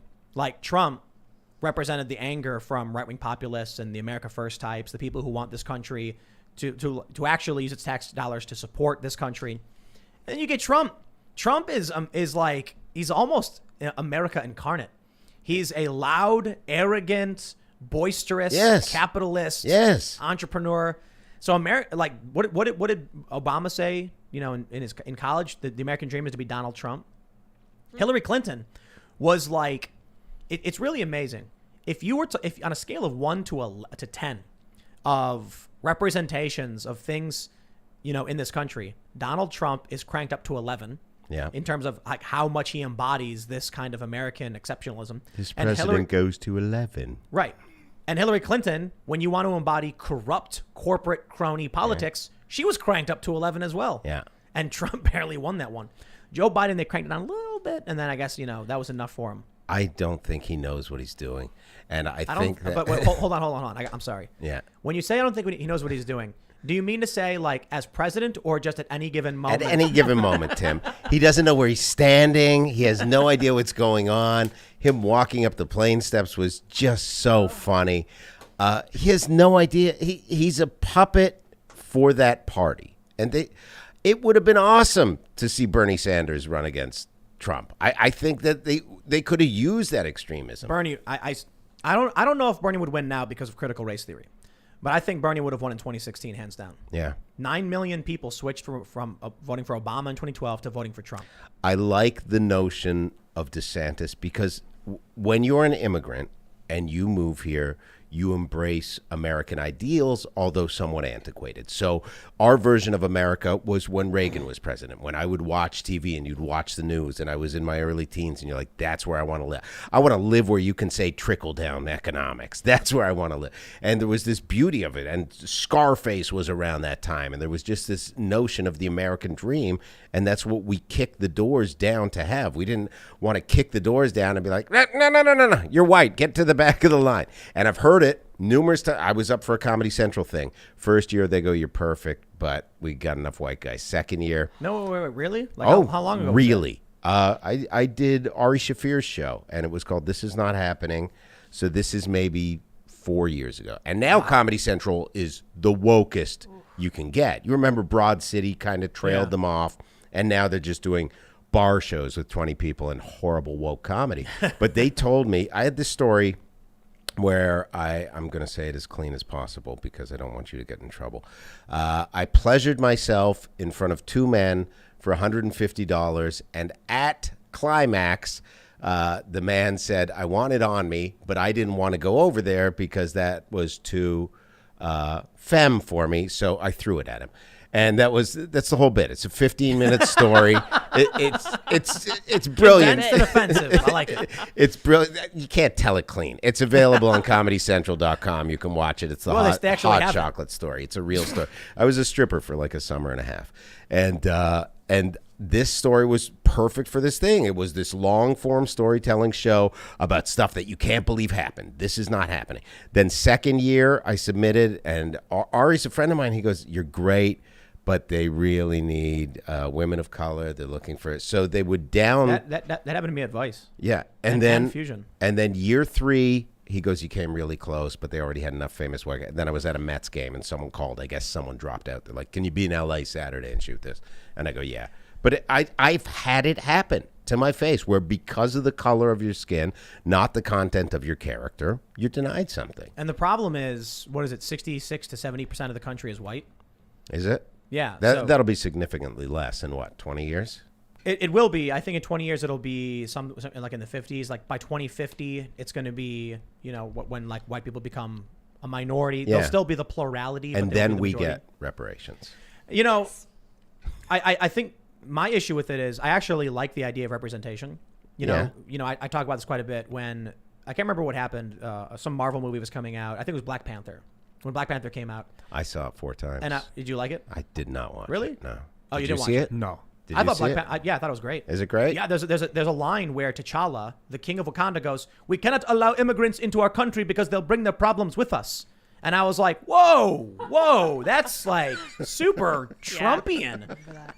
Yeah, it's in the movie. We must build a wall. They have a wall. They literally have a wall that keeps everyone out of their country. Okay, wait. Did they say this? We will make Wakanda great again. Yeah. Did they Well, say that? They totally said that. They didn't need to because it was already great. Did But he it- say but- this? Oh, look at you, Sleepy Joe. Did he say that at any point? No. Okay. But but I was commenting on the movie and I was like, listen, they did Iron Man white dude, they did Thor white dude, Captain America white dude. I got no issue with the color of these guys' skin. Right. But I do recognize that sooner or later there's going to be a movie that's not a white dude. You know what I Right. mean? Like they got to make movies for everybody in this country that people can enjoy, and they do it right when they don't beat you over the head with the ideology and just show regular people doing regular things, right? Right. But now they're beating us over the head with the Right. ideology. I think I can't remember who was here, and we were talking about this, saying that like for every show you're allowed like 1 teaspoon of like social justice or like ideology. So you're watching a movie, it's a horror movie, and there's like a vampire and he's attacking people, and then they make like a passive comment about redlining in urban environments or whatever. You know what I mean? Yeah, as they do. Oh, I like just ate some red-pilled blood. Oh, and then The runs off. vampire like goes to a poor community and then they make a reference. Yeah. The point is, if you're watching a movie and they make a social commentary, a little bit is fine, and we recognize that and go, oh, I see. But now what we're getting is literally the whole movie itself is just a social commentary. So there's Right. no story, there's no plot, it's trash. Get woke, go broke. Exactly. I thought Black Panther was actually good. There was a lot of social commentary in it, but I thought it was good because T'Challa was like Trump. I mean, not in the sense of his attitude. I mean, T'Challa and his physique. T'Challa was super ripped. You know, So you're saying it was very- more masculine than very Donald masculine, Trump. much more masculine than Trump. But like to see the argument where they're talking about how these other African nations are doing really, really bad, Yeah. and Wakanda is doing really well. T'Challa's literally like, if we let in immigrants, they bring their problems with them. Yeah. And I'm like, he's supposed to be the hero for these leftists. He's the black representation that they were cheering for, and here he is saying something that should offend them. But they cheered for it because the ideology was more important to them than what he was actually saying. I thought it was actually really well written. Is that regard. because the power corrupts, that he starts out with these great intentions and then you get He to does this level? open up in the end. Yeah. But he then goes to one of the... But I love this. Seriously, you guys got to watch this because here he is in sub-Saharan Africa, in Wakanda, and they have this gigantic wall. It's an invisible barrier that not only stops people from getting into their country, or into their capital city, I suppose, whatever it is, but they also can't even see it. Okay. Erase it. They don't want anybody. They're super xenophobic. He says that line, we can't let people in. They'll bring their problems with us. At the end of the movie, when he finally decides to open up the country, does he go and help these other sub-Saharan African countries? No. He goes to Oakland. He goes to the wealthiest country on the planet, and he goes to one of their wealthiest states, and he goes to one of the biggest cities. This guy's problems, and he gives resources to the people there. I'm like, that's a profound statement. Remember when they accused Donald Trump of saying something like, we don't want people from these, ish-hole countries. Yeah. We want them from Norway or whatever. That's literally what they had T'Challa do. Yeah. Instead of being like, okay, we're finally going to open up. Let's get people from, the Zimbabwe and South Africa to come to our country. No, he goes to Oakland. He goes to the country. He goes to the United States where there's prosperity and wealth. He was still, in the end, extremely classist. It's remarkable to see that, especially remarkable to see how they don't, these woke people don't recognize exactly what was wrong with what T'Challa was doing based on their own ideology. Let me ask you this. If the actions Trump took were done by a black president, would it have had the same blowback? For the left? For the country as a whole and for the left? The problem with that question is he a black Republican or a black Democrat? Because if he's a black Republican, the black community is going to call him a certain word. They do it all the time. No, all the woke people. All of them. The entire, it's not, this is what's really fascinating. Does it confuse the woke people because they want to have those thoughts and say, oh, this guy's a xenophobe, this guy's a bigot. Oh, but he's black. Oh, okay. Is that going to change the argument? No. And that's a kind of, it's a really interesting thing. T'Challa in Wakanda from Black Panther had a lot of Trumpian policies and they loved it. Yeah. Not only that, check this out. The movie shows that in Wakanda, you become the supreme autocrat of the country through patriarchal ritual combat. That's their political process. People loved it. Yeah. So even though you have a guy who you should be despising based on what you purport to support, they loved it. If you took a Democrat, a white old man, Joe Biden, they'd vote for him. And they'd claim that he wasn't racist, even though he's got decades of racist history passing all these laws that are like, criticized for being racist. Not anymore. Joe Biden's the only president that's on camera saying the N-word twice. Donald Trump won a bunch of awards for. Didn't he win like a couple awards for civil rights? I know he did. He's in these photos. He was Rosa Parks. He's the first person to hire a woman to build a skyscraper, and now he's. They say racist, sexist, anti-gay. Donald Trump, go away. It's like Donald Trump is the first president in American history to support gay marriage before becoming president. Yeah. He unfurled a rainbow flag at a Republican convention or whatever and got the RNC to clap and cheer for the LGBTQ community. That was Trump, but they call him a bigot. Barack Obama comes in, blows up kids in the Middle East. American citizens, they disappear. Gone. They don't care. Obama can do what he wants because he's a Democrat. Joe Biden will get elected, and they'll sing his praises because he's a Democrat. When they complain that the Republican Party is the party of white men, the RNC had several black people speak. What did the left say? They didn't praise the Republicans for finally doing the right thing and trying to diversify. They said tokens. Yeah. An extremely racist comment about legitimate individuals with good policies and good ideas that are worthy of argument, accomplished individuals. And that's why those people make me sick. Because they're more racist than the other side. Oh, these great black, highly intellectual politicians that are well-spoken, have great policies formulated for their areas. They're only talking because you need them up there. They're tokens. That's exactly what they say. And it's so hypocritical, and our job is to call out that hypocrisy. But when you do, then you're the racist. Well, this is what's funny. There's a tweet from Glenn Greenwald. I don't know if you've seen. Actually, let me see if I can pull it up. Because I posted it on Instagram, and I will in fact pull it up, and I'm going to expand on this tweet from Glenn Greenwald. That's a great tweet. Glenn Greenwald tweeted, "If you think the real power centers in the U.S. are the Proud Boys, 4chan, and Boogaloos, rather than the CIA, FBI, NSA, Wall Street, and Silicon Valley, and spend most of your time battling the former while serving the latter as stenographers, your journalism is definitely ish." He's correct. Yeah. So expanding on that. Why is it that, we rag on Democrats or I rag on Democrats all the time? Because they're the power structure in this country. The Republicans don't do anything. Mitch McConnell is awful. Impeach the guy for all I care. He doesn't do anything. He's not helping Trump supporters. He's fighting Trump supporters. He's not helping the Republican Party. He is fighting against the people who actually helped Republicans win in 2016 and the ones who did in 2018 and 2020, even though they did lose a position in 2018. McConnell and Lindsey Graham actually hurt them. Right. Lindsey Graham is seen going on the Senate floor and fist bumping Kamala Harris when he was supposed to be challenging her on a bunch of policy issues. The Republicans don't help Republican voters. Democrats are tribally supported for the most part. And I think it's fair to say Republicans and Democrats get tribal support. But the Democrats actually do things. They're proposing new bills, gun control. Look at all the new gun control that's on. 2 new bills. Where's the Republicans putting up bills to rescind gun control? Right. They don't do it. They don't do anything. So when I've been looking at all this, I remember I was talking to my mom about this, and my mom was saying, like, you do talk about Democrats too much, and I was like, okay, what did the Republicans do this week? I don't know. What did the Democrats do? Oh, the Democrats were doing X, Y, and Z. Yeah, the Republicans aren't doing anything. Right. What am I going to say? Mitch McConnell did nothing again. He's obstructing. Oh, that guy. What? The action that's taking place is what you want to talk about. But when you look at the media, they're still obsessed with Trump and with Republicans. Yeah. And the rhetoric coming out of their mouth that the Democrats help feed the stuff, white men are the terrorists in this country. It's why is nobody going after Ahmed Al-Issa? Yeah.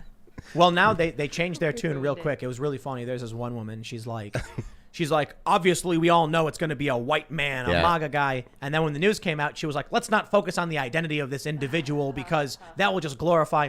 And then when people are like, yo, you're a hypocrite. Yeah. She said something like, don't you realize that even if he is Muslim, he's still white? Like she had to like triple down. Did she set her Twitter to private yet? That's what I always like to watch. Listen, this dude is from Syria. Right? Yeah. Okay. Syria's in Asia? Just want to make sure I got my geography correct. Wait, let me ask you this: Why shouldn't Biden be getting blamed for this because of bombing Syria? Yes. Yes. So why isn't he? Look, man, this is why I highlight this Glenn Greenwald tweet. It's why I call out the power structures. There's a reason there's a double standard. We know who has the power and what they're doing with it. Joe Biden bombs Syria. And then a couple weeks later, some guy from Syria who's a loner and messed up goes off the rails. Is there a correlation there? They're ignoring it. Yeah. They ignore all of this stuff, but they draw their own correlations whenever they want. If this was Trump, this would be 8 days of Don Lemon crying. And then Cuomo's other brother taking naked pictures outside of his house in the Hamptons to try and deflect. 8 this days of country, Don Lemon crying. Here's the problem. And by the way, I like being able to sit and talk without having to be funny and just do fart jokes all day. But let me say this. This country strives to be progressive, but it's not, because everything that gets done, the next president tries to undo. Yeah. This country will be fully functioning and damn near perfect when both sides own up to the BS that they throw and we're on an equal level playing field. If people held Biden responsible the same way that they held Trump responsible, there'd be a lot more happy people. And I think Biden should have run on like a MAGA type thing, but MAAA, Make America, America. Where am I? I'm confused. I think it would have been great. What do you consider yourself politically? First of all, I can't vote because I'm not a citizen yet. I did do the test, and it turns out that I am a quote-unquote core conservative. Core conservative. That being said, gay marriage I believe in. My things that made me lean to the conservative were that immigration should be done legally because I did it. So it's people bring up with me like, well, just because you did it doesn't mean that's how everybody else. I think you should have been able to just walk through 90 miles of desert without any. It's mostly snow up there. I would have to snowshoe. No, I'm saying you should fly to Mexico and then walk in. Oh yeah, that works too. And hire a coyote in Canadian dollars. ¿Dónde está por qué? And then they just throw it away. ¿Dónde está por qué? Yeah, I don't speak Spanish. I just What is that? I order my where's wife the to why? Watch, I got more. ¿Por qué está no donde good? You're not speaking Spanish. I think it is. My friends will tell me it is. Yeah. So anyway, continue. That I was very pro gay marriage. I think taxation led me to be like the fiscal stuff I was conservative on, and then the immigration stuff. And it was just like some weird internet thing that we filled out on the show. And they're like, oh, you're a core conservative. Can you name, how long have you been in here in the U.S.? 9 years. All right. So can you name some Republican politicians you think are honest? Should we play the Jeopardy theme? I can't really say honest. I could say people that I like and that I would like to see. You don't think Rand Paul is honest? Oh, yes, Yeah, there you I go. do. Yeah, he's Rand honest. Paul is my go-to. But I think he's also come around because he was such a fringe player for years where people wrote him off. But, yeah, now he's great.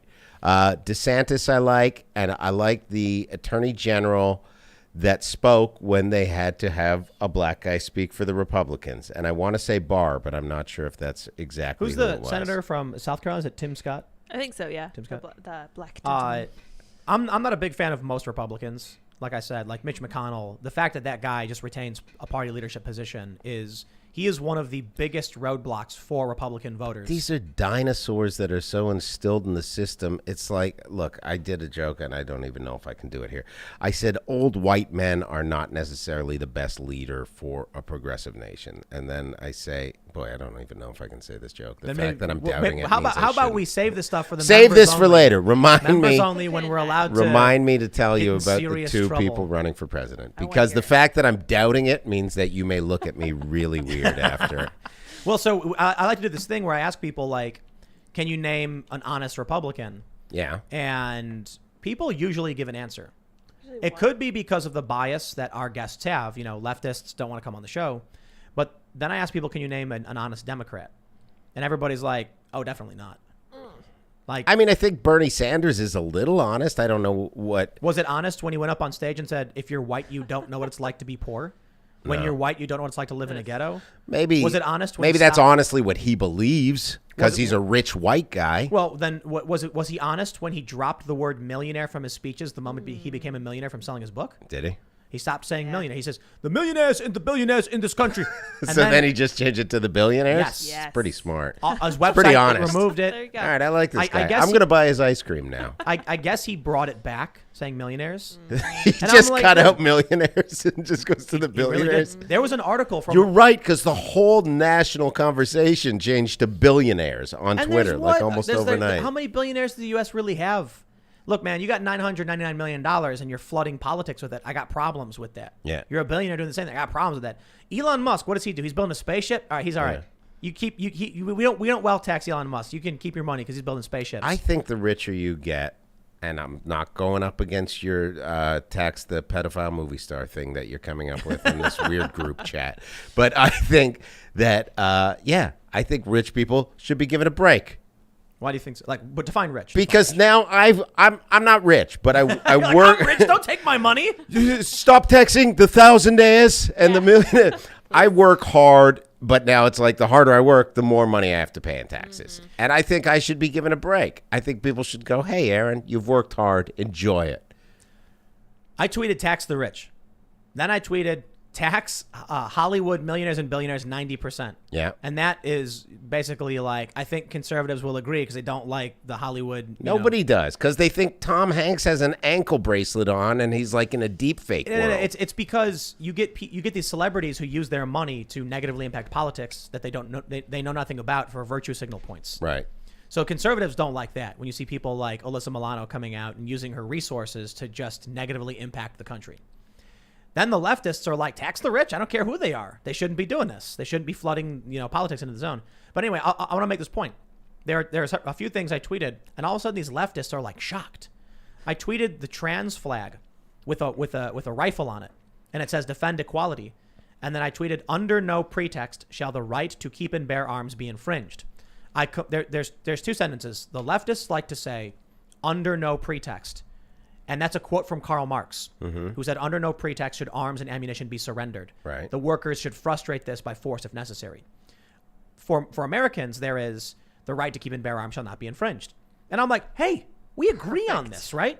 Boom. Combine the statement. All these leftists are like shocked. Like, oh, it's like, no, dude, you don't understand. There's like, these statements are tribal signifiers, and they mostly offend people without anyone actually understanding what it means. Do I think that transgender individuals should have AR-15s of any caliber and style they want to defend their rights? Yes. Should the Black Panthers be able to march around with their guns? The Constitution says yes, 100%. Good, honest, law-abiding Americans who want to protect themselves from tyrannical government, from criminals, just protect their families, allowed to do it. And so it's like these leftists are surprised because I think they don't realize how much right-wing individuals and populists are not fascists and would be like, dude, take your guns, please protect yourselves. We want you to. Yeah. And when I say tax the rich, I'm not saying a dude who makes $200,000 a year or $400,000 a year. And I know many of the leftists do say that. I'm saying, I think about George Soros. The conservatives complain about him all the time, right? Okay, well, you also got the Mercers, the Koch brothers. You got Tom Steyer, you got Bloomberg. You've got right and left, and it tends to be many left-wing and authoritarian, ultra-wealthy who are flooding the zone, dumping money into politics to subvert the rights of the working class, be it left or right. Tax them, I don't care. I do think there's a problem in just giving that money to the government because they're not going to do good things with it either. They're going to go blow up kids in the Middle East. Right. But I wonder if we start by taking away the influence of special interests, can we then start to chip away at the government to regain some control by getting rid of the millionaires and the billionaires? And I mean the people with $500 million or more in terms of millionaire. Yeah, I think you can take that influence out, but then you need to reshape everything and not go towards the military-industrial complex and put money into education and money into poor neighborhoods. Exactly. Yeah. That's a challenge. My wife tells me that all the time. I'm like, tax the rich. But the only problem is when we do, the government's going to take that money and then go blow up kids, and they're not going to fix, infrastructure. So that's the big challenge. But I do wonder if we can get rid of, the millionaires and billionaires who are influencing politics negatively and subverting the will of the working class individuals in this country. Let's make a list. A list of the millionaires and the billionaires? I just love saying let's make a list like all those cancel people do. Let's make a list of these people. And you know who it is. Everyone knows who's influencing politics, the rich people. Yep. Just make it stop. Trump was probably the closest you were going to get to that, his notion of draining the swamp. But then you saw how deep the swamp goes. Goes back years and years. Some rich guy that comes in that's, a TV star isn't going to shift that thing. They hated him so much. Trump's biggest problem, I think, was that he didn't drain the swamp. Yeah. He said he was going to. And the Twitter stuff. He could have been so much better. If he just kept his tweets to himself, it would have been way better. 50-50. Okay. Some of the tweets circumvented media lies and allowed him his chance. Some were hilarious, too. Oh, True, man. yeah. He was funny. You know what my favorite tweet is? Okay, because the people who watch know this, was when Elizabeth Warren was doing that really awful live stream. Do you remember that? Yeah. And she's like, I'm going to get me a beer. Yeah. And then she goes and get a beer. Her husband walks up and he smacks her on the ass. Yeah. And she's like, oh, and I'm like, wow, that was a really bad moment for a presidential campaign. Yeah. But sure, fine, I guess it's the husband and wife. But she goes, I'm glad you're here. Trump tweeted. She said Elizabeth Warren's husband comes in and says, I'm glad you're here. He's supposed to be there. He lives there. And it's just it's such an amazing tweet because it was something you'd hear you're at your friend's place and his dad's in there. And it wasn't about politics. It wasn't about policy or, party or anything. He was just pointing out an absurdity, and it was really funny. He was so fun. Shane Gillis had this joke. When Shane got fired, he came back right away and jumped right into the stuff. Shane Gillis, if you don't know, is a brilliant comic. And you see, Saturday Night Live would have helped him inevitably, but he's going to make it no matter what. Shane had this joke where he just goes, people complain about it, and he goes, I didn't vote for Trump. But for those that are listening, Aaron winked. I winked at Tim very succinctly, and he goes, "But he's hilarious. He's funnier than 95% of the community." He goes, if he came on after me, he would bury me. He'd be like, "Look at that guy, not funny, fat." He was fired, and it was right after the SNL firing, and it was just such a great topical joke. I got invited to the White House. And the sub shop in Atlantic City. Yes. Yeah. No. I got invited to the White House. It was the White House Social Media Summit. Okay. And I was like, finally, in 2018, I said Republicans were too stupid, the politicians too stupid to deal with social media censorship to save their own, positions. And I was right. I like that you brought that up as a subject and then said positions instead of the word you wanted to say. But okay. Well, I'm like, wait. No, I mean I thought you were their jobs. Okay, I got it. Or their lives, whatever. But to save their own jobs, they didn't realize they were getting crushed with social media censorship. Their supporters and fans were being ripped away. And so I said that in 2018. Surprisingly, I actually thought Republicans were still going to win, and they lost. And I was like, well, there you go. I guess I got half of it right. So I get invited to this White House summit. I'm all excited. Finally, the Republicans are going to do something about this. And do you know what I got to experience instead of a serious and legitimate conversation about social media censorship? A little cocktail party where they want everybody to be nice and Donald glad Trump hand. doing an hour of stand-up. Come on. Legit. Come on. It was hilarious. I want to hit the table. How great. That's why It people was do it. hilarious. Just him? It was. Did he have an opener? I think he did. Who was it? But it was a really boring, like, I think he had an opener. I just don't remember because it didn't matter because Trump basically did stand-up. I'm telling you, Trump did stand-up. Trump does stand-up. His rallies are almost stand-up. But Yes. this was crowd stand-up. work. He'll do a bit, then he'll walk away from the mic, which is a weird thing. That's a But very everyone starts urban cheering. comic thing to do. The room was like, I was a couple hundred of Trump's most ardent supporters. Oh, I wish I could have. I was seen the this. only one not wearing a suit. I'm wearing this. Yeah. And people are laughing like Tim Pool shows up. Everyone's in a suit but him. And I was like, because I'm here for, look, I'm not going to wear a suit. It's not what I do. I'm here for serious matter, and we need to get something happening. Well, I'm like, listen. Look at this guy with his toque on. Yeah, so that's a Canadian word, by the way. Toque is a very Canadian word. No, but I'm like, in America, surprised you people got ask me that. about it. I'm like, in America, you can be some regular dude going to the White House and speaking your mind. You don't got to be somebody who owns a suit. Right. That's why I like this country. I can show up in the White House wearing my normal clothes, and that's what America's about. I don't got to put on my formal dress attire, my awards, my pins, or anything. I can be an American saying, listen up, this matters. Now, there was some serious nature to it, but I got to tell you, man, I sat there, and at first, I was kind of getting let down by what was going on. And then I just started just rolling with it. I'm like, this guy's hilarious. Yeah. He jokes about himself being orange. Yeah. He's like, the lights, it's not my fault. They call me orange, but they put it on the TV. And everyone's laughing. They get it. Yeah. They're self-aware. And it's funny how, when the left tries to make fun of Trump, they use the exact same jokes. He's overweight, orange, and his small hands. And I'm like, dude, Trump's already used that bit in stand-up. You can't just keep saying it. The joke's done. Yeah, these people are stealing Trump's bit. It was all they had. He was great with crowd. I mean, he wasn't great. There's a handful of comics that are great. I mean, I believe I'm one of the best crowd work comics around. Big J. Okerson, Dave Attell. There's a few, but he was fun for his level of experience. He'd be like, "Look at this guy. He's ugly. What's he doing here?" And when he does that yell thing, like the fake news. Yeah. You see this woman? Fat woman. I tell you, she has no idea what she's. And he does things like It's that. a very borscht style of guy. I tell you, take my wife, please. It's like he had this Rodney Dangerfield kind of Yes. aspect. Because his favorite comic, and he will disavow this now, was Jeff Ross. He loved Ross, and Ross loved playing with him. And then as soon as he got in, Ross was like, yeah. And I love Jeff Ross, but he had this moment where he's like, I got to. Do you remember in the 2016 cycle when Megyn Kelly was like, "You've called women fat pigs"? He goes, "Only Rosie O'Donnell," Yeah. and the crowd erupts. Yeah.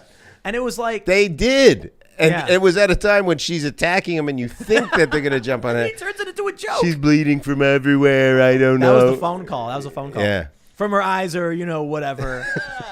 He just, like, outside of that stuff, Trump needed to get his tweets under control. But I think if you're somebody who is just tribalistic, I think there's a lot of people who are scared, didn't want to fall out of line with the tribe. They're worried about being ostracized or shunned or fired or whatever. So they just say, oh, yeah, I hate Trump too. Then there are a lot of people who are just blind zealots who are like, Trump is bad. But the people who are interested in actually listening to what he had to say, we hear so many stories about people walking away from the Democratic Party when they finally decided to just watch a Trump video. Because they learned that the media was lying, and they also laughed. And they were like, that's not what they were. Like, the media was saying he said this, that, and this. And I watched the speech, and it was actually just like him cracking jokes. And like, Yeah. he didn't say those things. Sure, they took a lot of stuff out of context. People Like, basically everything. didn't like him. And there was also a group of people that really liked him because so many people hated him. And then you looked at the people that hated him, and you're like, oh, these people are really surfaces. My wife... Really weird. My wife was like, here's the problem with democracy. She attacks it from a political standpoint and structures good arguments so you can listen to him. But other people are just like, he's a racist, bigot, xenophobic, caused all this. And you're like, oh, these people are idiots. Maybe I'm going to listen more to what he's saying than these people. And that's what most of it was. When you looked to the prominent progressive and liberal personalities in the country, they couldn't offer up a compelling argument against Trump. No. And so you got people who are sitting back in their chairs laughing at what they found to be a Comedy Central style roast of the political establishment. You know, Trump was just going at the political establishment, making fun of them, attacking them, insulting them. And for so many Americans, it felt good. Was it Michael Moore, I think, called Trump a human Molotov cocktail? And he said to all of these people, what Trump is saying, it's like music to their ears. And on November 9th, 2016, they're going to the voting booth and they're going to send the biggest FU to the political establishment ever in the history of humanity. And he was right. He got the next part wrong. He goes, and they'll be happy for a week, maybe a month.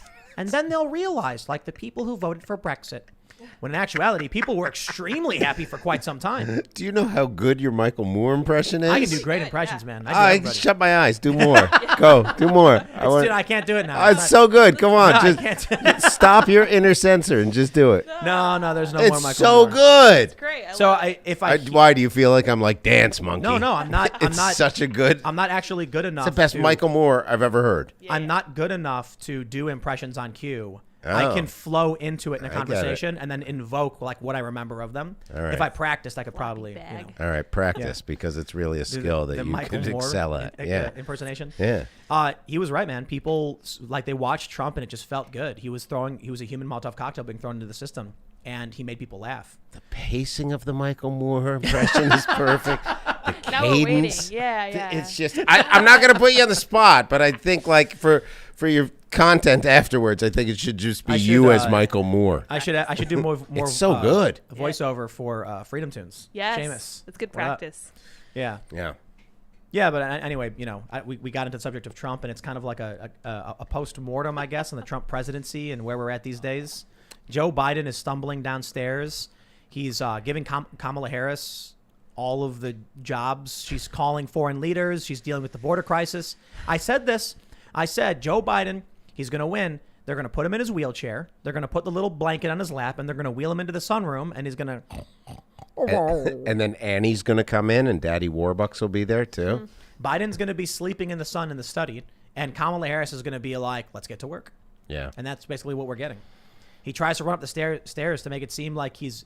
Look, man, Joe doesn't need to convince anybody that he's young, because he's not. He's almost 80 years old. Bro, just walk up the stairs. He tries to, like, walk upstairs, and he falls 3 times. Or he tried to, like, sort of rustle up the stairs. I don't want to say run, but, like, move more quickly, like jog up the Hustle. stairs. Hustle. Yeah, he had stuff to do on that plane. Yeah, and then he falls over. And then they said it was windy. He's falling up. Yeah, it was the Like, wind. good thing. You Yeah, know, they when the really wind said that. knocks you off the stairs, right? Yeah. when you're right in Florida in the midst of a tornado, just standing outside trying to sleep with your cousin. You know when it's happening. Actually, I wonder if there's someone who's good enough at VFX that could add a tornado background to that video and show the wind and like chairs flying and maybe a cow or two. I read today that, and I did not know this, and maybe you can shed some wisdom on this. Kamala Harris does not need to salute anybody I saw that. as the vice president. Is that normal or what? I don't know. I don't know if it not must be because of that office. Because she's Maybe- not military. Is that why it is? I don't think she's in any kind of command. I don't think she's part of the military. He has Yeah. to, right? Biden has to. I think I so. don't know if he has to. No, he's a commander. He doesn't Commander have to. too. Yeah. Oh, It's like respect, I guess. that seems like they get no respect. Yeah. Ooh. I don't know. I think Kamala Harris is the acting president. And when you look, there's reports that she's the one talking to world leaders. She's now in charge of the border crisis. What is Biden doing? He's complaining about guns on TV, I guess. Yeah. That it? He shows up. I love seeing the trouble at the border and just knowing that it wasn't the last president's fault only. And just It's their fault. These are bigger places, and they're more comfortable to keep these migrant children that we've separated from their families. Yes. The whole Just own up to it. If they just owned up to it, wouldn't you and wouldn't other people go, hey, now we can listen to what they want to say? Like, wouldn't it level the playing field for This you? is what we were talking about with Black Panther, and if we had a black president, what they could get away with. They weaponized their own problems against Trump. Barack Obama created these facilities. Trump inherited them, and then they blamed Trump while posting photos from the Obama administration. Yeah. Then Trump shut them down. This is crazy. Trump shut down some of these facilities. Biden reopened them. Yeah. Apparently, Kamala Harris was protesting out in front of one of them and then reopened it. Yeah. It's amazing how that works, right? And what do we get now? There's like this really cringe video of a woman singing Part of Your World by the Little Mermaid song, but it's about Joe Biden.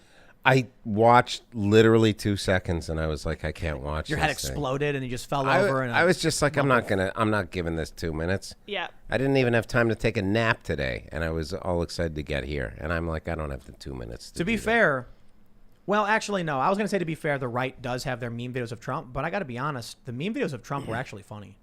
Like, you ever see the one where, I think it was Carpe Donktum, where it's the Time magazine cover, and it says Trump 2024, Trump 2028, Trump 2030, and it keeps going. It's dun, dun, dun, dun, dun, dun, dun, and then it shows Trump dancing, and the number keeps going, and they all freaked out. It was hilarious. There's the one where Trump's doing that weird dance where he does the weird fist thing. Little white guy dance. And it's like playing that song or whatever. Those were funny.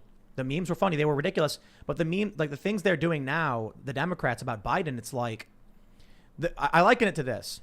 You ever see like Pure Flicks or like old, really low quality Christian versions of superheroes and stuff, Bible Man and Veggie Tales and stuff? I think so. That's basically what the left has become. Hollywood and the TV industry, the Democrats are this like low quality, unhip facsimile of actual fun mainstream culture. The Puritans have taken it over, and now they're producing just cringe ideology content. Yeah. The message is more important than the content. But that being said, people seek out genuine thought and genuine entertainment more so than they used to. People are more aware of their choices, right? Yeah. And it's a lot of reruns, a lot of older movies. Newer movies, man, I tell you, it's shockingly bad stuff. We have an artist named Matt Miller. He does all of our artwork, like these Wuhan shirts and stuff, and I'm not trying to plug him, but I'm just telling you how innovative he is. He worked on this movie that was about these stuntmen that did a jump, and on their car was a Confederate flag because it was modeled after the Dukes of Hazzard thing. The movie's gone. They pulled the movie from everything. Oh, because the Confederate car. Because there's a Confederate flag on a car in a movie. Maybe I should just fund a short film or maybe like a feature length, just a really low budget, but like a well done low budget that just is like the anti-wokest of anti-woke. I think we should. First of all, I'll do it with you, but lose the idea of very low budget and at least go to medium budget. But what's medium budget? Because I mean like low budget is in $150K. We could make. That's what I mean by absolutely low budget could be like now you could shoot a movie on a phone. It'd be crappy, but $150K, we make like an 80s style, totally raunch, un-PC movie. Yes. My buddy Zach Wynn had this idea too. Could it be like a buddy cop film? It could be whatever you want. Give me $150K. I got the people. We'll put it together. Let's make get a movie. Going, man. Let's do it. Script. Come on, you're antiquated. Yeah, we've thought about. I mean, I had the money. We were right before COVID. We were going to do a cancel culture movie, and we were going to cozy up to the guys that were canceling online and pretend that we weren't going to do a bad thing, and then we're going to cover Shane Gillis and cover all these people, and then hopefully find, all these cancel people have horrible skeletons in their closet. I don't know if you know what drives them, but they're yelling loudly to cover up what they're hiding. But you were gonna do like a fictional movie? No, we were going to do a doc because I did a doc called 25 Sets where I did 25 shows in a night, 25 stand-up shows in a night, and then James Altucher, who owns Stand Up New York, was like, let's do something else. And we came up with this cancel. We've been trying to get him to idea. come on the show, too, but it's like... James is great. I'll talk to him. We should need to find a schedule for all this stuff. He's in Florida now because he said New York is dead. Yeah. And then he got out of there real quick. And I love James. And then you remember Seinfeld was like, no, it's okay. I can see it from the Hamptons. You guys in my Porsches. That's Trump doing Seinfeld. Yeah. See, I'm not as good at impressions as you. I really just want to hear There's more. There's only some that I'm really good at. Yeah. But I guess a decent amount. Yeah. Yeah. It's a great skill to have. But yeah, we should definitely do an over-the-top, un-PC, 80s style raunch. Remember Porky's where they're like looking through the hole and the girls are changing? No, I don't know that one. Oh, Porky's was a classic, and it was shot in Canada too. Was it that 80s? was like, that was one of the. Remember there was movies where you're like, oh, tits, and you were so excited. I was born in the late 80s. Were you? I was born in 86. Sorry. I was born in 72. So you got to grow up with all that craziness. They were Hot Dog. These are movies I will watch Black Panther if you watch Hot Dog and Porky's. Fair deal. All right. Hot Dog was great. It's a ski movie, and there's like a stereotypical Asian guy. He's like, I'm so scared to ski. And then that's how he talked. I'm doing an impression. And then, but you just see like, oh, boobs, like hot tub scenes, and you're so excited for boobs. Yeah. I've seen with Fast Times. That was the 80s, right? Yeah. Fast Yeah. Times was pretty good. Great Yeah. soundtrack. Let's do it. Let's make a stereotypical 80s anti-woke. All right. We All get maybe we even get Ryan Long involved. Definitely. Yes. Yeah. Yeah, we're working together on the Our Pillow project, and we'll see if we can get it together, and we'll see how it plays out. Because I don't know if the pillow thing's actually going to end up happening. For the good pillow. Yeah. I think the news cycle kind of had ran its course, but we have that burlap sack over there, Yeah, I see it. full of packing peanuts. It's very funny. So we're thinking about it. It's super topical, so it only really works if David Hogg actually does start a pillow company. Yeah. And I'm not sure he's actually going to do it. But if he does, then we're going to have the communist version of My Pillow. That's great. Yeah.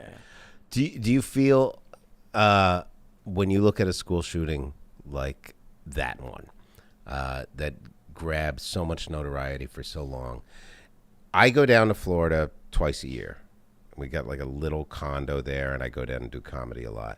My wife came with me, and she did a Parkland joke 10 minutes outside of Parkland, and the whole crowd turned on her. It's all like They were rich. mad. They were offended, I think is the best way to put it. And she's like, what's the problem? Whenever she opens for me, she inevitably walks some of the crowd or just offends them and doesn't understand why I don't want her to open for me. So her name's Christine Berg, by the way. She's very funny. And I'm just wondering, do you think in the cases of these school shootings, where a school shooting happens, is that neighborhood then safe for 30 years after? Would you send a kid to that school if you go, hey, I'm going to move down to No. Parkland now because I think it's out of Definitely the not. way? Definitely not. You I think, think they're going to overreact and create overbearing laws and panic, and it's going to become nightmarish for the people who live there. You look at Norway, for instance, and there was a tragic event, we'll call it that, and they mourned and they carried on because they realized that we can't control the wind. You know what I mean? Yeah. In the U.S., you get Chicago every weekend for decades, and they laugh in your face and insult you when you bring it up. They say, you don't really like it's remarkable to me that I'm like, hey, I'm kind of from this place. And I actually interviewed a black woman who was leading the charge on protecting gun rights, getting illegal guns off the street, and advocating for victims of gun violence. They don't care. They don't want to talk about it. And they will tell you to shut your mouth when you do. But then when you get these other tragic events that negatively impact or scare the white, progressive, wealthy, and affluent suburbs, all of a sudden now they demand you bend the knee. But what happens is they panic. They create overbearing and insane rules, laws, and regulations that don't make sense. Literally don't. why do people not care about black communities, poor black communities? Because it's tribalism that guides everything. The Democratic tribe, and I'm not talking about leftists like socialists who actually want socialism and they want Marxist revolution or whatever. The Democrat tribe doesn't care about any kind of principle. I learned this at very early, at a young age. When all the Democrats were protesting George W. Bush in war, the moment Obama got elected, they were gone. Mm-hmm. And they were singing and dancing about Obama while he bombed kids. And I was like, wow, those people lied about everything. And bombed Flint. Bombed Flint? Yeah. What do you mean? This was in a Michael Moore movie. You would know. Because 11-9 or whatever? Yeah. So was there any truth to that? Or am I just way off base and that's I don't a know the full conspiracy details about theory? it. But Michael Moore is set forth? genuinely nuts. He thinks Donald Trump got elected because of Gwen Stefani. Yeah. And his doc, no, I'm not kidding. He says Gwen Stefani got paid more money and Trump got mad. So he used a presidential campaign run to boost his salary so that he could go to NBC and claim now that he's a presidential candidate, they should pay him more. Wow. The reason that's psychotic is that Donald Trump registered Make America Great Again years, like I think 4 or 5 years before he even actually announced his run. Yeah. Everybody knew he was preparing to run, and he even talked about running back in, I think, 2000 for the Reform Party or something. So Michael Moore has just gone totally crackpot. Yeah. But the example, because I've been talking about gun control a lot, they come out and they're like, because of these events, we got to ban the AR-15. And it's like, bro, that's just like saying ban gun. It doesn't mean anything. Say, ban AR-15. What AR-15? What caliber? What kind of? What are you talking about when you say that? because there's a bunch of other semi-automatic rifles that are functionally the same that aren't AR-15s. So basically they're coming out and they're telling you to ban something that won't change anything they're complaining about. It is just an overbearing reaction to a crisis. So to your question, I would not send my kid or move to these neighborhoods. They're going to have laws like you can't, if the cat sneezes, it's a $20 fine. And you're going to be like, what? And you're going to be like, it's the law. And because they panic. That's the knee-jerk reaction is Right. to make people more afraid. Well, we got to go to Super Chats. We are going a little long on this, but it was fun. So for those that are listening, if you haven't already, smash the like button, hit that notification bell, subscribe to the show, go to timcast.com, become a member, because we're going to have an exclusive members-only segment. Probably going to be one of the dirtiest comedy bits we've heard in a long time, I guess. That's how you're making it sound, but it's pretty safe for what I do, but yeah, it'll be fun, and I'm sure it'll be profanity laced. So, but again, we are going to read your super chats. So smash that like button. Let's jump right in. Graf von Tyrrell says Reddit hired someone who enabled pedos and banned people from bringing that person up. To me, that's the last straw. I've deleted my Reddit account over this, and I remember all kinds of poor decisions prior to this. That is a huge scandal right now. I saw that. Yeah. Reddit hiring this person and then trying to cover it up. It's freaking people out. Jay Smith says, have Aaron Berg ask you if you like John Cougar Mellencamp. Who's Oh, boy. That's a musician, right? Yeah, it's a bit that we do on our show. You remember? We'll save this for after. But you remember? What song did he do? Remember the sucking on a chili dog thing? So now it's gone. Little ditty about Jack and Diane. Oh, you know Two that American song. kids Oh, growing yeah, up yeah, in yeah. the heartland. Yeah. So then one guy That's did this thing where he goes, sucking on a chili dog. Suck it. So he made the whole song just the word sucking on a chili dog. And what we do is I lure people in and I go, hey, do you like John Cougar Mellencamp? And you go, oh, yeah. And I go, which song do you love? And you go, that one. So then we start to play that song and then we show scat porn to it. Way over the top. But, yeah. All right. Oh, my goodness. All Your right. face is Save it, priceless save it. to me.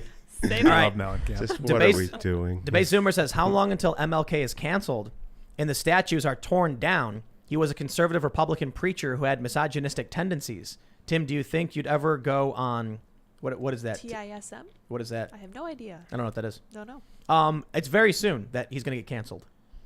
MLK? Yeah, definitely. Come on. Bro, do you believe in Dr. King's dream? Well, I do, but I don't That think one day my everybody 4 else little does. children will be judged not by the color of their skin, but by the content of their character. Sure, that'd be great to me. Okay, that defies. So the you're woke. saying we should judge him by the content of his character? Martin Luther King? Yeah. We should definitely judge him by the content of his character. But it's do as I say, not as I do. Don't you know The how that woke works? don't like Martin Luther King Jr. Really? They might lie and claim it because regular liberals will be shocked. If you take Ibram X. Kendi, this famous woke, Robin DiAngelo, and they went to a seminar with a bunch of run-of-the-mill liberal types and said they think that that Dr. King was wrong, the liberals would go, whoa, that's an affront to their worldview. So they have to feign support for a colorblind future while advocating for a, color vision or whatever, Yeah. like a racially segregated future. Wouldn't it be easier to just be honest and go, this Well, no, guy, they want this power guy and they was believe they have the right to lie to steal it. Jeez. Yeah. So that's why I ask Power. liberals who are indoctrinated, I'll say, do you agree with Dr. King's dream? And they say, yes. And like I specify his dream was specifically kind of the character. Then I say, how does what you are doing with racial segregation at colleges support Dr. King's dream? And they get really angry Yeah. because they're fighting against Martin Luther King Jr. Yeah. They are fighting his vision and his dream. I heard these stories from my grandparents, man. I knew all about civil rights. And I can tell you, these people absolutely were the bad guys back then and the bad guys today. The only problem is today they've regained power and they're starting to win. These are right-wing reactionaries. The corporate Democrats are not authoritarian left. They're not. They pretend to be maybe, but they're authoritarian, probably centrist or authoritarian right. For the most part, they don't care about whether it's a corporation or a communism. They care about they care about corporatism. So they can claim to be somewhat traditional or somewhat progressive, but still just want to seize your rights, seize your guns, take away your speech. These are and they want to rewind the clock to bring us back to an era of racial segregation and animosity. And it's working. They're doing it. They're creating these racial affinity groups. They're segregating people based on race at universities. and they're exacerbating and inflaming racial tensions in this country. They're doing it on purpose under the guise of opposing racism, doing everything in their power to make more people racist. So we're right. In what regard? In every regard of all the points that I've brought up. These people that are crying racism are the ones that are racist themselves, right? Not necessarily. So a lot of these people are blind zealots. That's why I Okay, say, so they're tribal and they're jumping on to that bandwagon Exactly. because they think it's the right thing and they're to being do. led by the Democratic Party, which is the party historically of Jim Crow, segregation, racism, slavery, the Confederates. We all Always know been. that, but Always people been. then look at that and go, well, no, they've changed this party. That was a very clever strategy on the part of Right. the Democrats. They knew you're not going to win. being So let me overt. ask you this. You need to be subversive. I'm a good person. Agree? Yeah. From what you know? So far, so good. Yeah. There you go. Okay, good. That's all I needed to hear. That's what the battle is for by people that are constantly under attack because we're made to believe that we're horrible people for saying the things we say or doing the things we do, which include taking care of our families, supporting people, making people laugh, starting positive communities, wanting to give back to communities. How many people committed a hate crime against an Asian because of Dave Chappelle's joke where he mocked Chinese people? None. None. No. I guarantee you, and I would be willing. I try to avoid absolutes, but I am willing to bet a substantial amount of money that not a single person watched Dave Chappelle make fun of Chinese people and then got instantly filled with a blinding rage and then wanted to go commit a hate crime. Yeah. But what did Jay Leno say? What did other comics say? Ellery Smith, this Robot Chicken writer, says that her joke about pad thai contributed to the violence. Yeah. No, it didn't. Shut up, you egotist. Yeah. You think you're so important, so special, and so influential. You are not. You were some random teenager said something dumb on the internet. No one cares. No one cares. This is the lies they push, and it's obvious when they don't criticize Dave Chappelle for it. They can't. It would offend delicate sensibilities of uninitiated liberals. I did a show years ago called White Guys Matter. And it was just white stand-up comics, and it was satirical. You laughed at it because you understand Because you're that making it's fun a of joke. it. Yes. We matter. We need jobs. We matter. Yeah. And we went. I did it in Toronto on a night. Hear nothing about it. It's a Wednesday. I talked to Mark Breslin, who owns Yuck Yucks, and I go, hey, for the Wednesday you want to do the show, White Guys Matter, because Wednesday's normally 20, 30 people. This is back when I wouldn't draw that much. He goes, all right, it's not going to help ticket sales. Sure enough, 2 days before, people catch wind of it. They're so upset. Boom. Show sells out. Yes. People attacking. He's a Nazi. He's a right wing. My grandmother was in the Holocaust. That's just an argument you would use against Nazism. And then, of course, without telling anybody, I donate all the proceeds to a black trans charity. Without telling anybody. Yeah. But then if someone finds out, well, he did that to cover up the... No, it's just funny and good. Yeah, So why are they so judgmental when we're not? We aren't judging them, saying They're bullies. They want power. They'll lie to get it. There you go. No, but we're the bullies in their eyes, and that's how they make everything seem. Well, I'll tell you this: there are some people who are bullies for sure, and that's the weapon they're looking for. That's why I was critical of Tucker Carlson when he ragged on Taylor Lorenz. I'm like, dude, you want to criticize the tweet of a journalist? You can not mention their name. Yeah. Explain a New York Times journalist said this, leave their name out, they'll still try and feign some kind of victimhood. Mm-hmm. They need that. They need conservatives to do this. And for some reason, conservatives think they're fighting on an equal footing. It's not. No, they're fighting an uphill battle. Yeah. The rules don't apply to the left the same way they do the right. So the right, when they engage in name calling and calling people out the way the left and the media does, it doesn't work. Yeah. It's worse. You're giving the ammo they're asking for. They're cheering and laughing at you when you do it. I don't name my enemies ever. Right. Yeah. You talk don't. about the things they say, the ideas, or the institutions. That's right. Sometimes I'll name some people if they're in a powerful enough position. Politicians I'll name all the time because it's civics. All right, here we got the Black Blade says, weird, I'm 39 and officially retired. Have some ex-rollerblader love and get some new coping. Bolt a new rail to the ground, add some vert to the half pipe, and as always, keep up the magnificent work. Hey, will do. Artificis says, what do you think about the idea that creators add to attention commodification via donors and subs, also perpetuating the idea that it is impossible to do what you do due to market saturation? What makes your opinion more valuable than anyone else's with similar experience? I don't know. I can talk really fast for a really long time and I'd make a ton of content. It's true. That's it. Yeah. Probably it. there's a lot of people I've watched their content, and they can't talk as quickly and for as long. I'm not even kidding. I know, but it's funny to me that it's so simplistic, yet it seems so difficult. I talk fast. I talk fast, and I can talk forever. Yeah. I learned it because I used to do fundraising for nonprofits. Yeah. There's a trick. There's a couple different sales techniques. One of them is the slow hypnotic sales pitch, where you don't let them leave, and you talk really slow. So when you have, and then they're just eventually like, but then there's also the ultra fast. Listen, I'm telling you, this is the most important thing in the world. You're going to get your credit card right now. We're going to sign this form because you are going to be changing the world. You want to change the world, right? Of course you do. You already said yes. I know you love it. Martin Luther King raped me. All right, Ben. All right, that's too much. But yeah, so it's, I used to do fundraising, and it was talk really fast. From my pitch was usually the bing, bang, boom. Here we're going to go. And you make them go like, whoa, whoa, whoa. And then like, definitely. And then they sign up. And you mix up sometimes the slow talk and the fast talk. That would be great. You get hit in the head with a rock, or like an air conditioner falls down and bangs you on the head. And you're like, so as I was saying. Then they feel bad and they don't it. Yeah. All right, Christopher Knoll says, shout out to D.S. Wilson and his new book, Atlas Hugged. Oh. Ebook for as little as $1. You left libs will love his criticism of Ayn Rand. Must read. Could be Ian's presidential playbook. Defund the Fed. Very cool. Hey, interesting. Let's see. CPL Hillbilly, that Corporal Hillbilly says, North Korea launched 2 ICBMs into the Sea of Japan today. Yahoo News told me so. That's freaky, so man. I heard. Jim Satala says, hey, Aaron, Jim from Florida here. Are you saying that...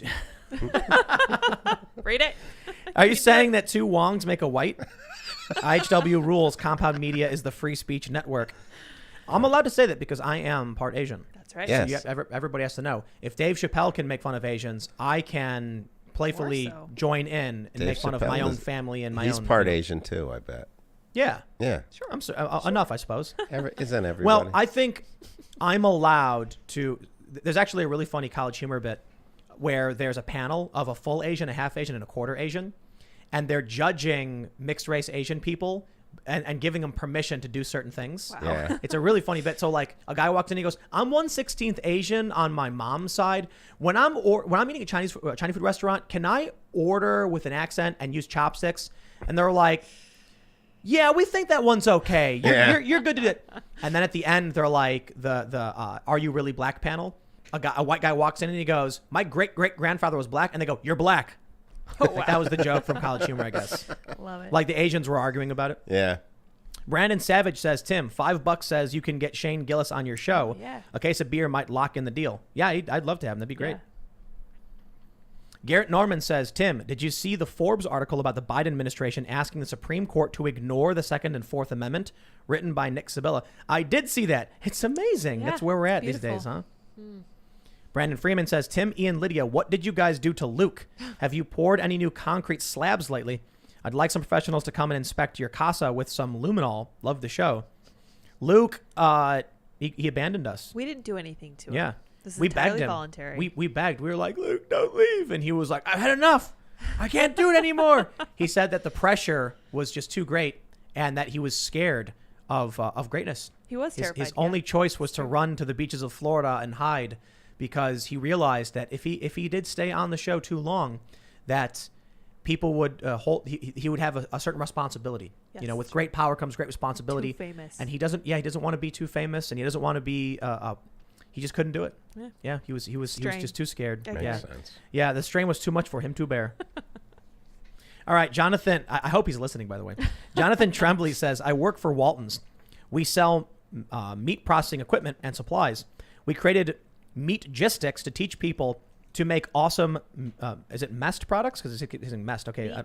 Meat products. Well, it says messed twice. Oh, interesting. Meat products.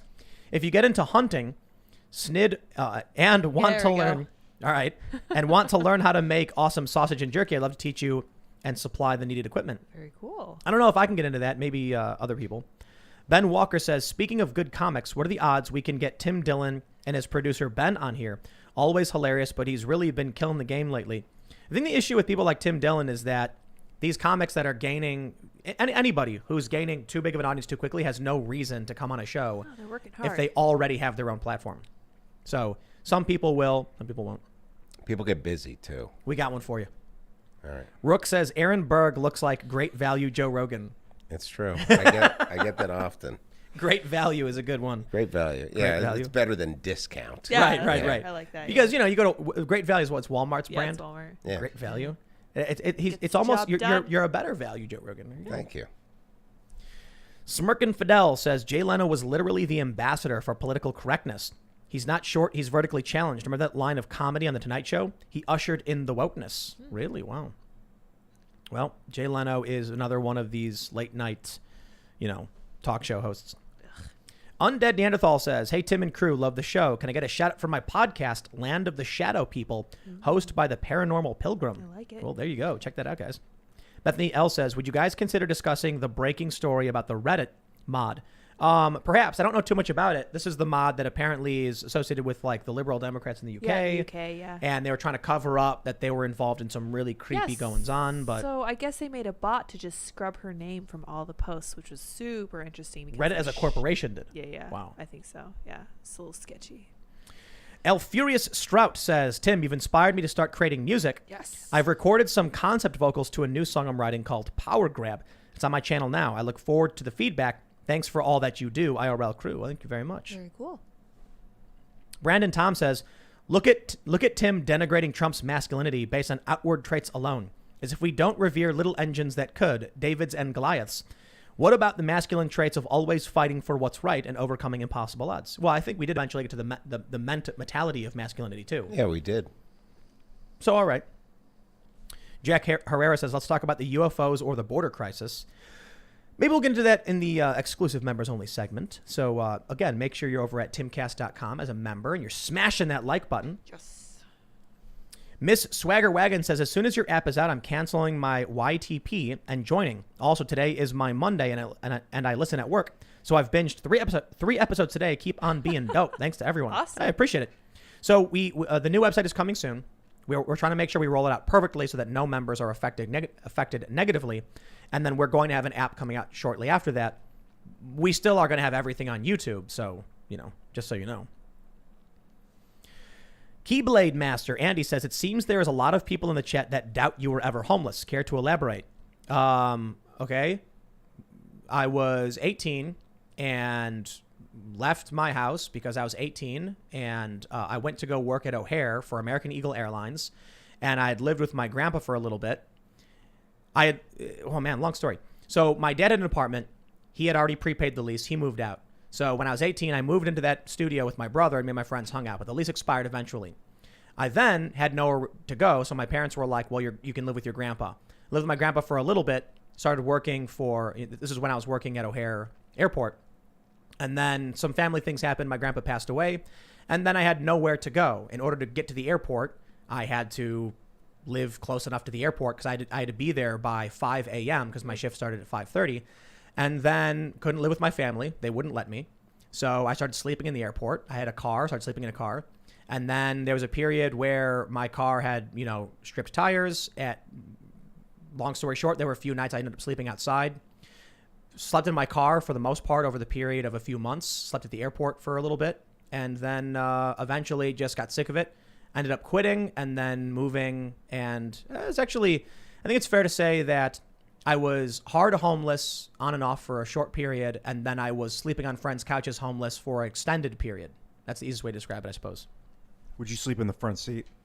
Yeah, usually. And I got a ticket once. I had left work and was like super tired because I worked a double shift. And so I pulled off on the side of the road in the middle of nowhere and was like, I got to go to sleep. I'm going to sleep here. And a cop woke me up and gave me a parking ticket. And I was like, I'm sitting here with the blinkers on. He's like, I don't care. And I was like, great, the poor get poorer because I can't afford to pay this. Yeah. And then, a bunch of other stuff happened. My license got suspended. And man, talk about, oof. So bouncing around from different friends who would have me. And yeah. That's awful. Eventually. Good times. How did I end up finding it? Oh, yeah. Eventually, one of my friends let me crash in their pantry, which was big, for a couple $100. Then from there, I actually ended up getting my own place. And then I had this 3-bedroom apartment with 7 people living in it. So nobody paid anything. That's what skateboarders do. Yeah. And then I moved to Los Angeles, got a job, made some money, finally got a real apartment. I worked my way up from there. I used to wash my hands with rainwater. Did you? I was living in my buddy's car. Yeah. Wow. Yeah, man. Glamorous. David Murdoch says, hey, Tim, You talk video games and zombies. Real life drag queen Zayn Dimaj is zombie slayer extraordinaire battling mobs suffering a mind virus in Drag the Dead. Third-person shooter now in development. Counterculture. Learn more at David Murdoch Art on Twitter and Minds. Cool. Jordan N says, Trump may not be the most masculine, but it's hard to argue that he isn't an alpha. He walks into a room and everyone instantly gravitates towards him, and he tends to control the situation. That is Charisma. 100% true. He is a dominating and imposing figure that people cannot give up. So I don't know if you'd call it masculinity. People are addicted to Donald Trump, period. They loved him on TV. They loved him for who he was. Then when he was president, no one could shut up about him. Everyone. I'm going to say this. I think he exited with grace on that final day. I was thinking that too, yeah. Where he's just like, you're all special people. I love you. Goodbye. And then he didn't do the football handoff, whatever. He just got in a plane and flew to Florida. Yeah. And then there was some Democrat guy who was like, it's, he did a hypothetical. He's like, 12:01 p.m. Donald Trump lands in Florida.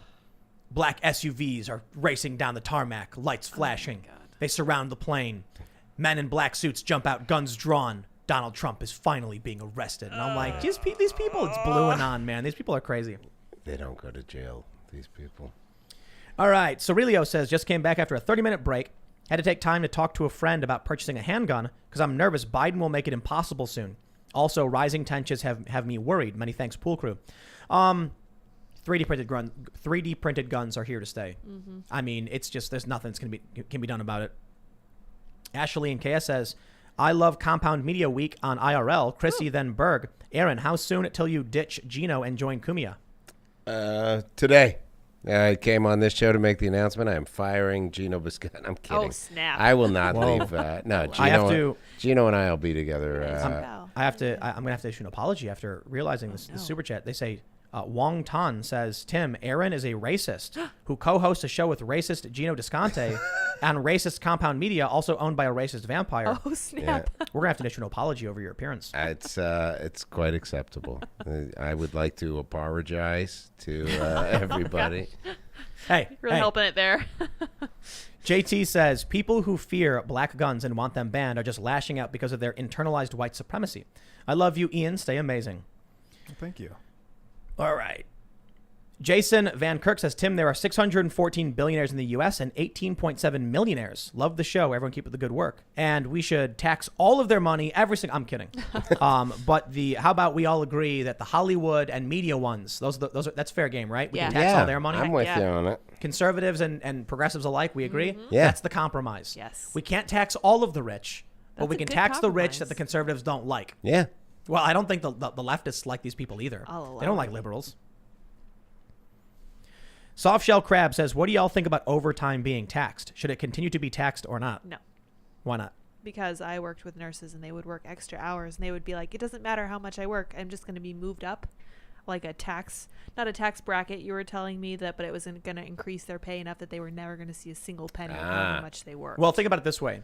If you, overtime is usually what, time and a half? Yeah. So that will offset any increase in your tax bracket if you go to a higher level. But interestingly, if you are making, $80,000 a year, I don't know what the exact tax brackets are, but let's just give a hypothetical. You're making $80K a year, and they're like, okay, we're going to pay you an extra $5,000 raise. We're going to pay you a certain percent, a 5% raise, so you get a certain percentage, but then that money is taxed at an additional 5% because you went to a higher bracket. You're not really necessarily going to see that raise. You know what I mean? If they tax you on that number. All right, let's see.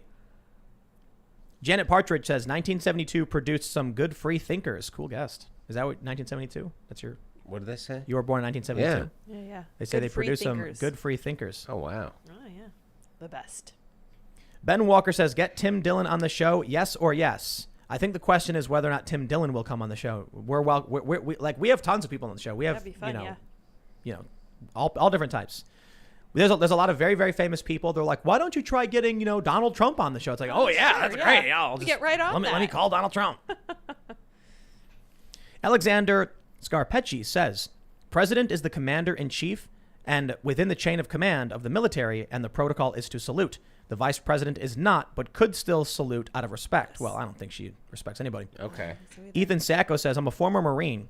and all enlisted have to salute officers no matter what. Officers can choose to salute back if they want. We would all salute an officer individually to piss them off and make them salute back. Well, there you go. That's funny.